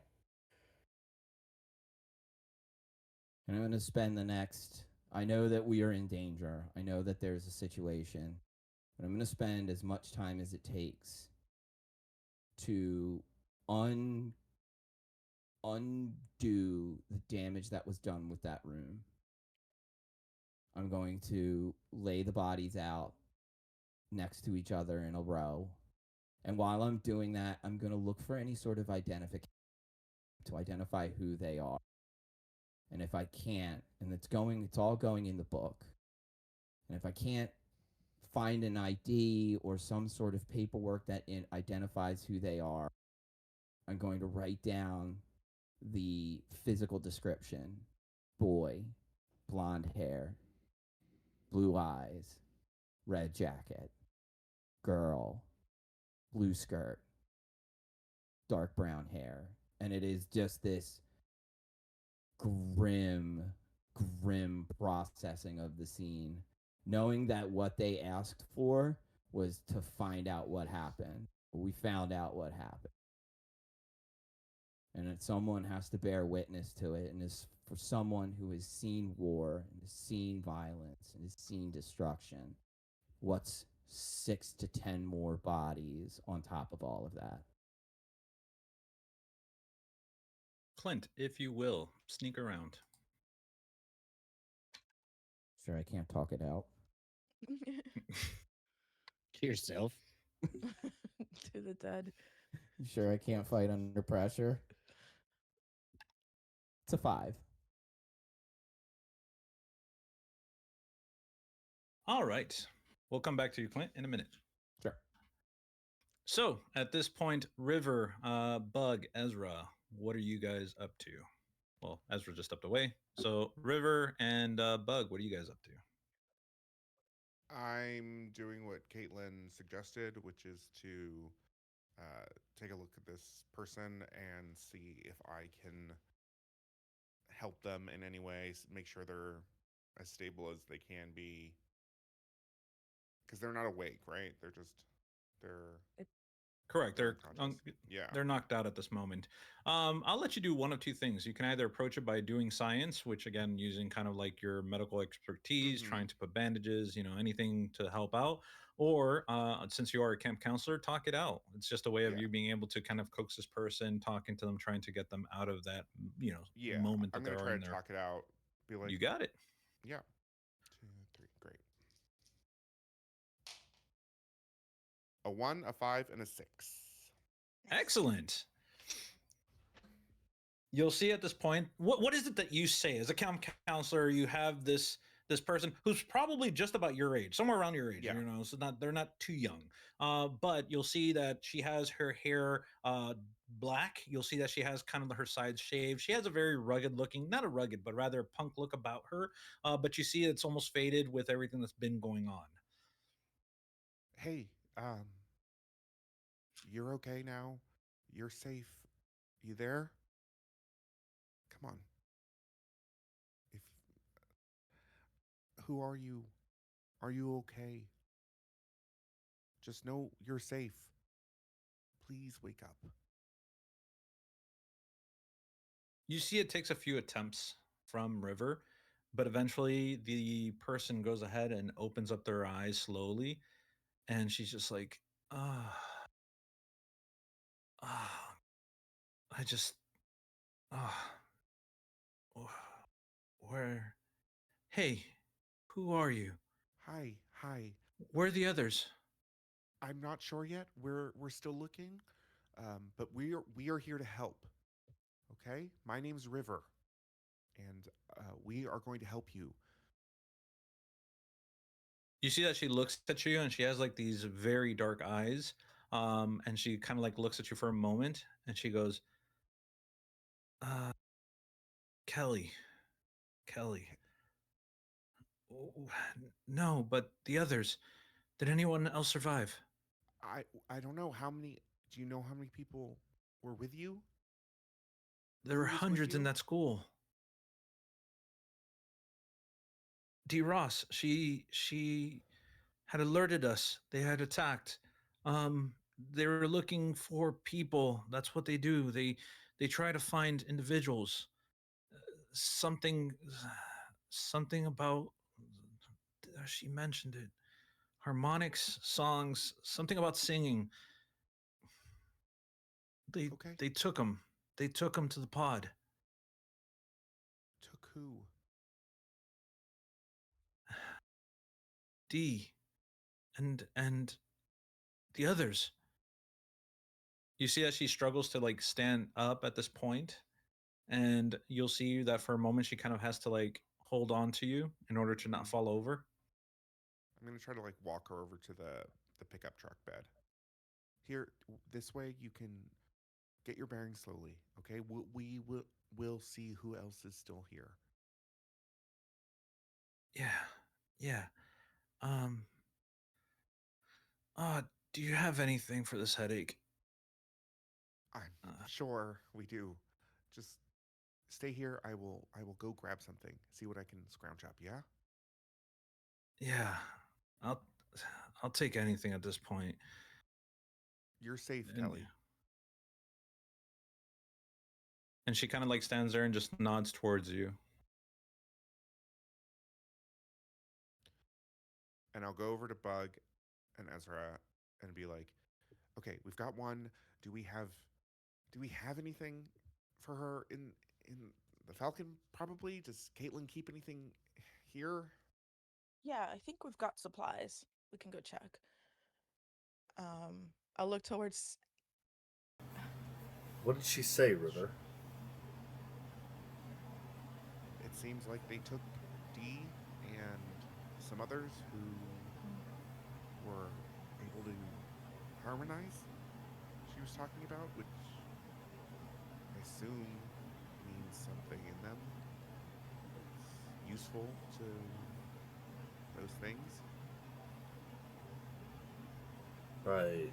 But she said there were hundreds. Hundreds of people were in there. In the school? Yeah. Shit.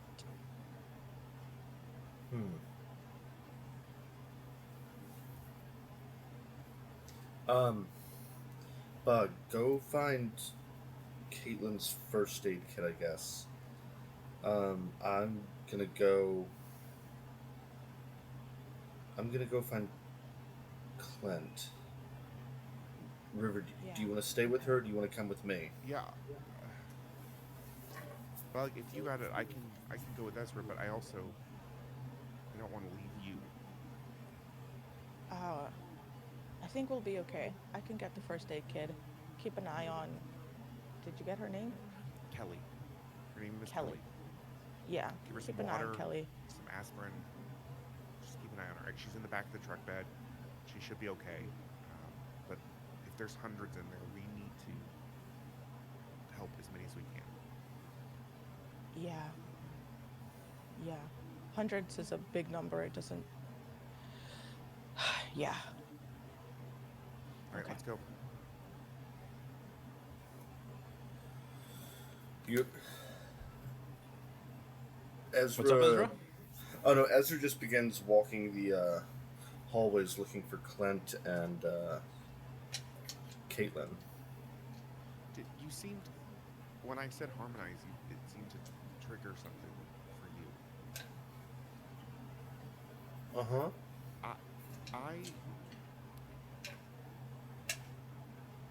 Stuff wasn't affecting me when it was affecting everyone else. And those things took me and not other people. So I'm trying to process what that means.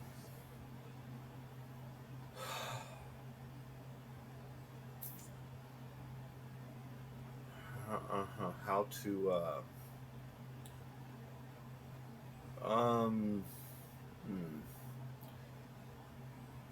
So they're looking for people like me, I think.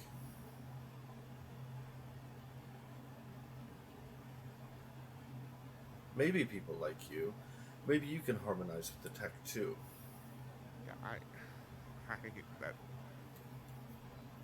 I'm not sure, but something to think about. Whew, where are the others? Somewhere in here. Though, when I was trying to distract the ship, it seemed confused for a minute.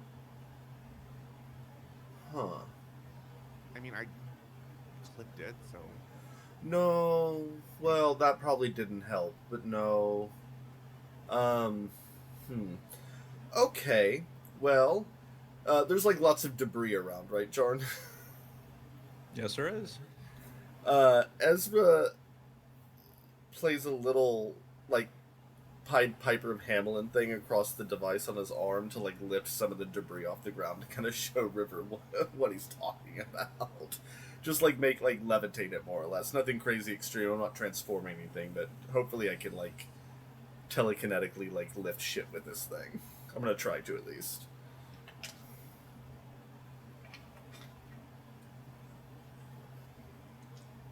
I'm just waiting for River's reaction because it looks like Oh, River really has a reaction. if it is levitating, if the stuff Yeah. is levitating, yeah. Yeah, you'll see as Ezra is using this machine, this apparatus that's attached to his wrist. This thing begins to create like a melody, and you hear this. It's not as for you. It's a subtle thing. You probably don't even hear the melody in its entirety. You just hear like this noise. And for the most part, you'll see that Ezra points it towards some rubble, and you'll see that he lifts up the rubble using the device. It just picks up from the ground. You don't see like any sort of aura that entraps. Yeah. You don't see any threads leading. It's just literally he points it and the thing just lifts up. You lifted the car, right? That was you. Well, I fixed it too. Well, helped fix it. But if there were hundreds of people here and they're all gone now, it means they took people who were able to also do this. So this is much bigger than we anticipated, or I anticipated, really. Fuck. I could really use a martini right now. Really dry, with a twist, some bitters. Oh, we're getting fancy. Oh no, that's That's just Tuesday. Um,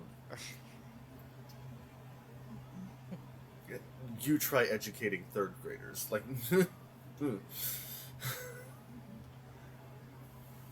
Okay. How about we keep me levitating those rocks just a little secret till I figure this out a little bit more? I will tell everyone. I just need to understand how I want to tell them. Is that cool? Please. Thank you.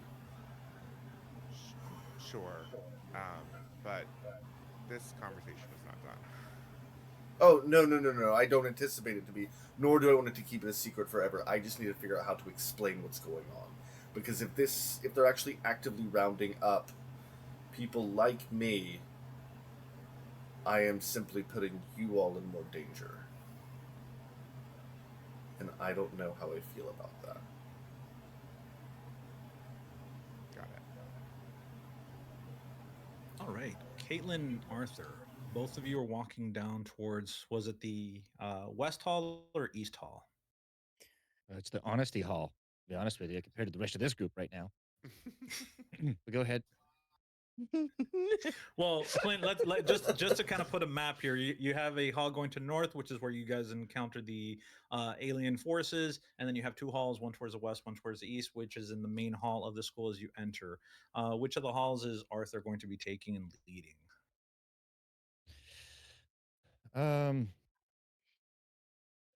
yeah, I mean, I guess whichever one, repicture which one we haven't gone down with, like the aliens in it and whatnot. So, Yeah, either one. And yeah, yeah. I'm Caitlin's pretty much frozen right now, so when you start to move, she will start to move. So really it is completely up to you. So, search Then and survey. All right. Okay. All right. For both of us? Whoever has the highest search and survey, go ahead and roll it, and just add an additional die. Yeah. I mean, so yeah, I mean, Arthur would turn around and be like, "Caitlin, are you good to move? Just take your time if you need to." How fast are you turning and moving? He doesn't even turn; he just speaks over his shoulder. Okay. Yeah. Like he's got the shotgun like trained down a hallway with Yeah. the flashlight, kind of scanning and. I, I'm fine. I got your Of six. course you are. I just meant if you were ready to go and step forward. I'm always ready. Yeah.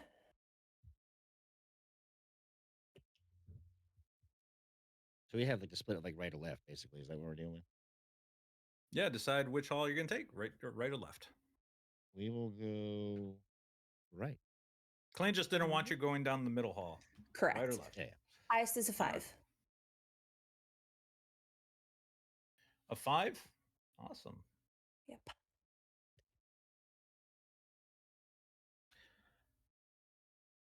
Taking steps, walking down the hall, you're going to see, again, kind of more or less what you had seen in the central hall. Some doors are blasted open, others are just open wide as though someone had just gone through them, trying to escape, trying to make their way out. Others are closed. As you look, you're going to see clearly that whoever was here purposefully fled. Nothing was taken into account, nothing was put together, and you can definitely see the scars of battle, scorch marks upon the wall, some bullet holes here and there.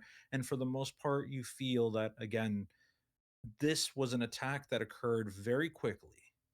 And the individuals that were inside of this building, the Mercana forces, were just caught blind and unawares. As you are passing by one of the rooms, you're going to see that this room is a little bit larger than the rest. It has some blackboards on the back side of the room. You'll see like windows, these are boarded up as well. But it is a room that, technically speaking, would have been decorated or at least presented for children. You'll see like books and coloring books and crayons and art and stuff like that on the walls, marking that, children would have been gathered here at some point or another. And as you step in, Arthur, looking around, again, you don't see anything in regards to anyone. It's just as though they were just taken. Where to, you don't really know.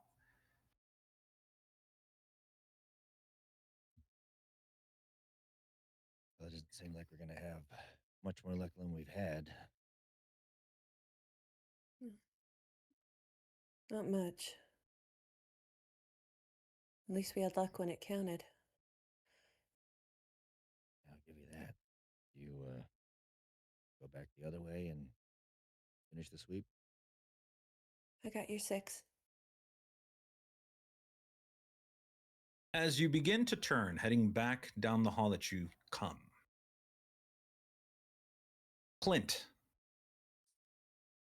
you're there taking notes of each of these individuals, trying to your best to capture who they are, that perhaps you could bring closure to someone, trying to memorize each individual, their faces, who they are to the best of your ability. You're etching in the next detail. This time you're kind of writing about a woman somewhere in her 30s. She's wearing these ragged clothes, can kind of probably may have seen action at some point in her life. She captures your attention as you're trying to jot this down, even reminiscing, going through one of your old memories. But you feel your hands go cold. You feel the pen drop right out of your hands as though you have no control over it. At this point, you begin to hear a sound, a sorrowful sound that begins to fill you. Clint, what is your thought at this moment? What are you thinking? How are you reacting? So I think the the process that Clint is going through is clinical. It's observation, facts, logic, notes, very technical in what he's doing. He's laid the bodies out, taking a moment to even put them in a restful position. I know that I can't keep this secret forever, but I'm going to try to undo at least as most damage as I can to the group around me. I'll even take a moment to fix the hair of one of them as I move from person to person and I come across this woman, and the the sorrowful sound does nothing but break the surface tension of Clint's emotions. It doesn't do anything special. It only brings to light what he's already feeling. The pen drops from his hand. His hands clench into fists, and he just begins to sob. The same way that someone sobs after losing a loved one. So these people weren't anyone to him. It's just too much. He's so overwhelmed by it. And as he sobs and the tears begin to fall from his eyes, he covers his mouth to try to keep the noise down. He goes so far to bite his hand to try and stifle the noise, to bring him out of this reverie, or bring him out of this what he's feeling right now. And I don't even know if it's something outside of him or just his own emotions overcoming him. But in this moment, he's hunched over. He's bent down. He's not on his knees, but he's like crouched down so he can kind of like walk, and he's just hugging his knees at this point, biting his hand, trying to make as least noise as possible as tears fall from his face.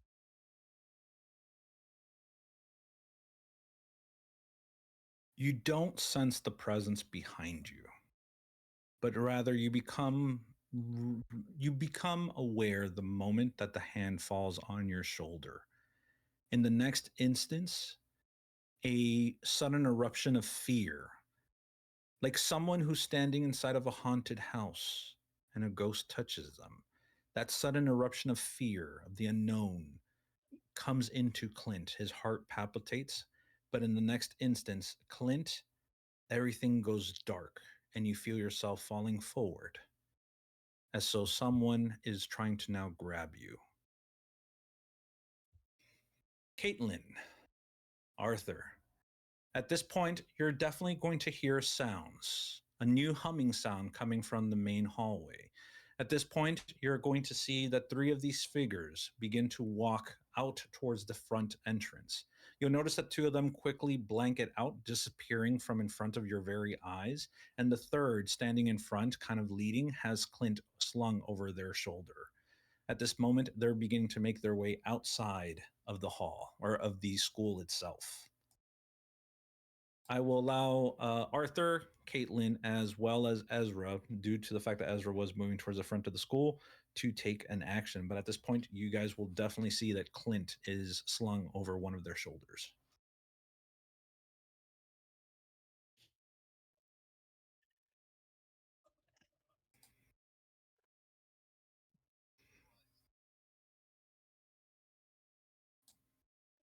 Yes.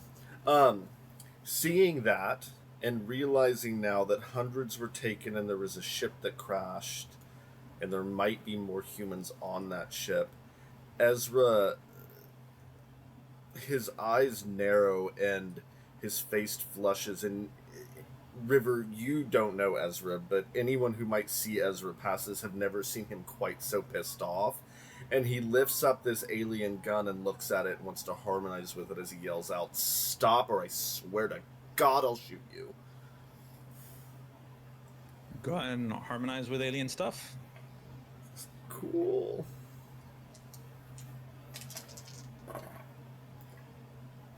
Uh, 63211. I'm glad I got that 6. Yeah, I am too. I'm real glad. I think everyone is.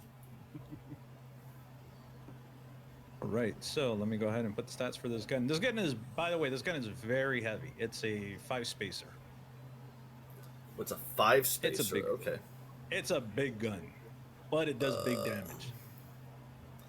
As Clint demonstrated, firing it off without it really knowing what the hell it was.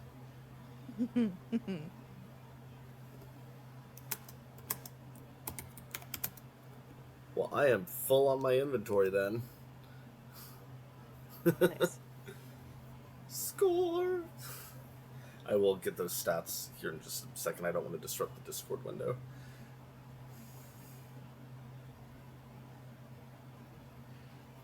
At this point, you go ahead and kind of moving and wielding the gun, you realize that there is no inherent trigger. It is just the harmonics that you're able to work with. At this point, you point the gun towards the creature, the alien. You're going to see that the alien stands there carrying Clint. And at this point, you'll see that they hesitate just for a moment. Ezra, what do you do? What do you say? Ezra, remembering prior interactions with, just checking my notes, with Gatto, and, why am I blanking on the one we just met last week? Valenian? Valinian, yes, because that didn't end up in my notes for whatever reason. That's weird. Um, speaks in his Bug, head. get yourself a heroism point. You deserve it for remembering her name. Let's I go. I I thought I got that on my notes. That's very weird. Anyway, Ezra says in his head, "It doesn't have to be like this. We can choose another way. Put him down now."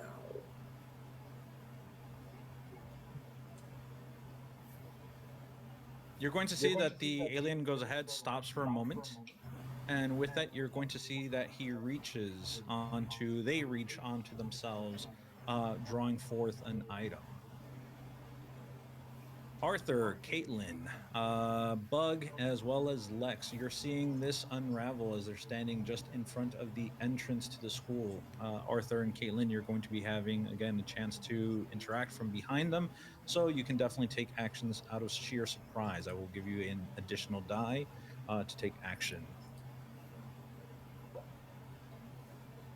I mean, Ezra's gambit is already happening. I really don't want to interrupt it. Um, I mean, the only thing I can think of to do is if it goes south, is try to shoot one of the legs to get this thing to go down, like try to kneecap this thing. But I'm not going to do that if we're currently in a standoff, you know? Gotcha. All right. So in order, everybody else is cool with seeing what results Yeah. from Ezra's standoff. Ezra, take aim. Okay. Well, this You is can do it. probably I not. believe in you. This Nothing I but have faith. I have nothing in take aim. So here we go.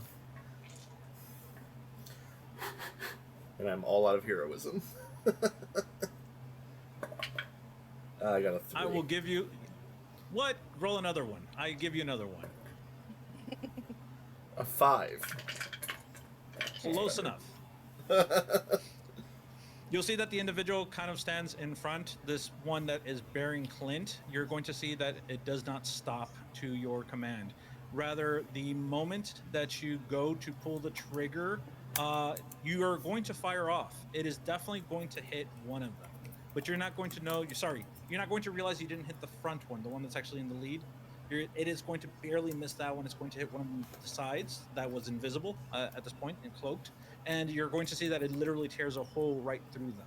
At this point, you're going to see that the one in the lead goes ahead and drops this small box. It almost looks like the same box that Bug had. At this point, the box that falls onto the ground hits and begins to resonate loudly. The song, this cacophony of music, overwhelming everybody within the vicinity. At this point, you hear this loud, shrill sound that you must clutch your ears in order to try to impair. The simple fact is that at this point, each of you are going to be overwhelmed by this sound. I am going to need fight under pressure to see how it affects you all because this is literally what was used in that room. Um, would this be considered alien, an alien substance? Yes.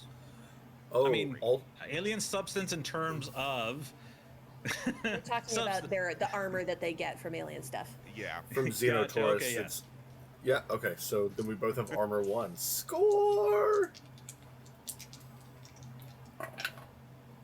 Ooh, shit. Okay. So I'm rolling. Right under pressure, you said? Yep, this is for everybody. Fight under pressure. I got a 5 and a 6 with armor 1, Jarn. You got it. 5.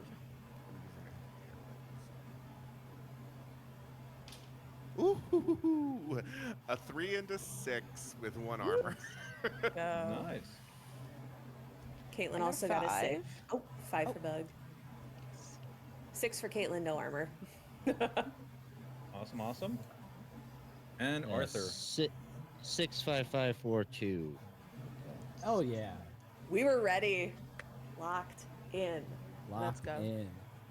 All right, so in regards to the armor, this is more mental than it is physical, but I will take your armor into consideration.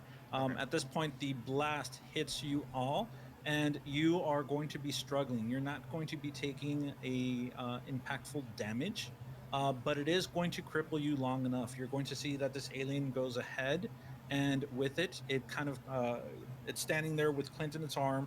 It goes ahead, clicks his hand, and you're going to see that these plates begin to disassemble from this individual as they're holding it on their back, and you're going to see that the plates begin to form, and you're going to see that he stands on top of it, or they stand on top of it, and the plates begin to lift up and move, being unaffected by this machine. For those who rolled a 5, you will be suffering, again, you would be suffering damage, but if you have armor, it does not hit you, but you are going to be incapacitated at this moment.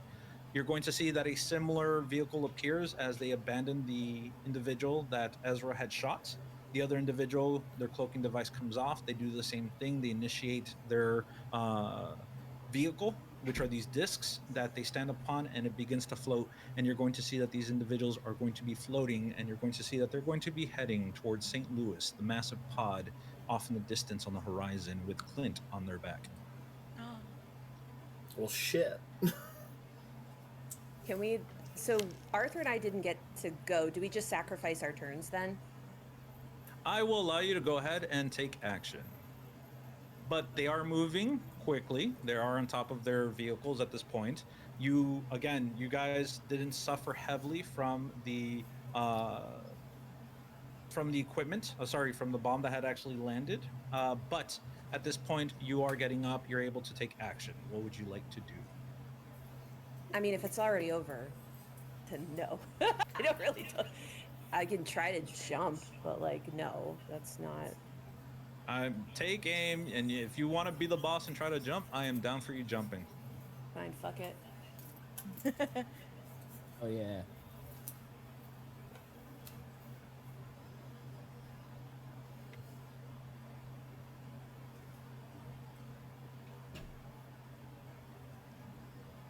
Four.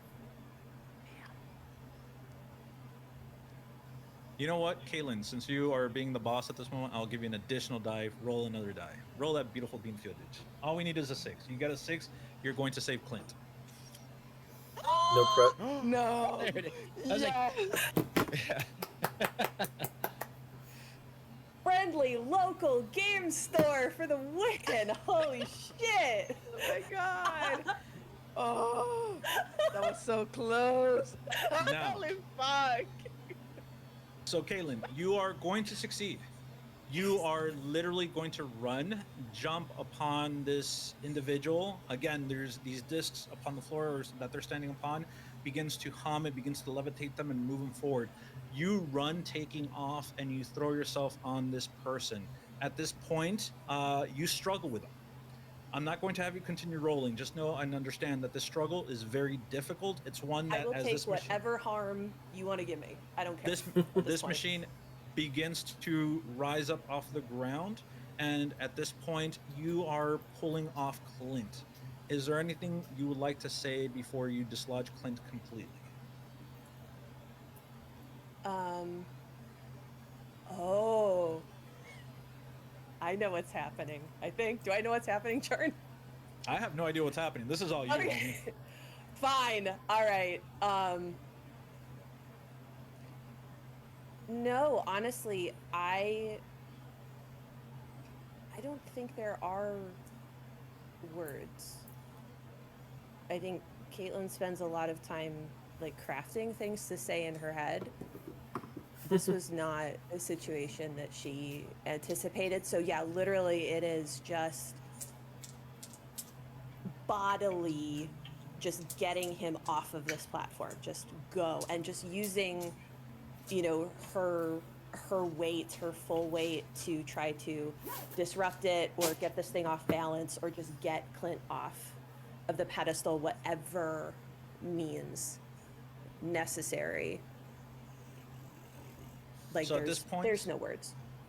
At this point, you guys would see Caitlin falling backwards, Clint grabbing him by the flack, and you'll see that she's just pulling him.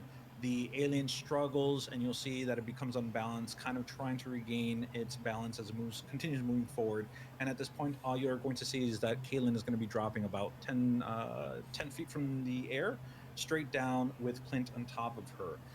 And at this point, I will say, go ahead, Arthur. Are the two aliens kind of close together Yeah, in the air? yeah.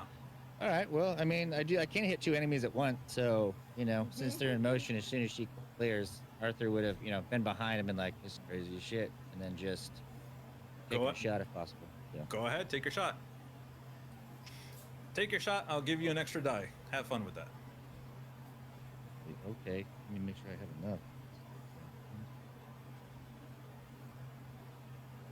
Now, if you roll all ones, you do shoot Caitlin and Clint as they're falling.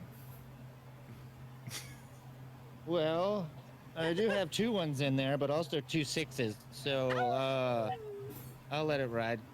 Let it ride! Let's go. Oh my gosh. Right. So I thought for sure I was getting abducted. I thought this was a monkey's paw sort of situation. So I'm happy to fall 10 feet. I'll fall 20 feet. I don't give a shit. So at this point, you'll see that Arthur goes ahead, lets a round of shots go off.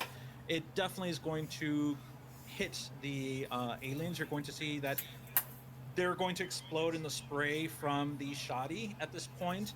As they're exploding, Caitlin, you're kind of seeing this. You're holding on to Clint, embracing him, getting him closer. And at this point, as Caitlin is falling, you definitely would hear Wicked Game's song.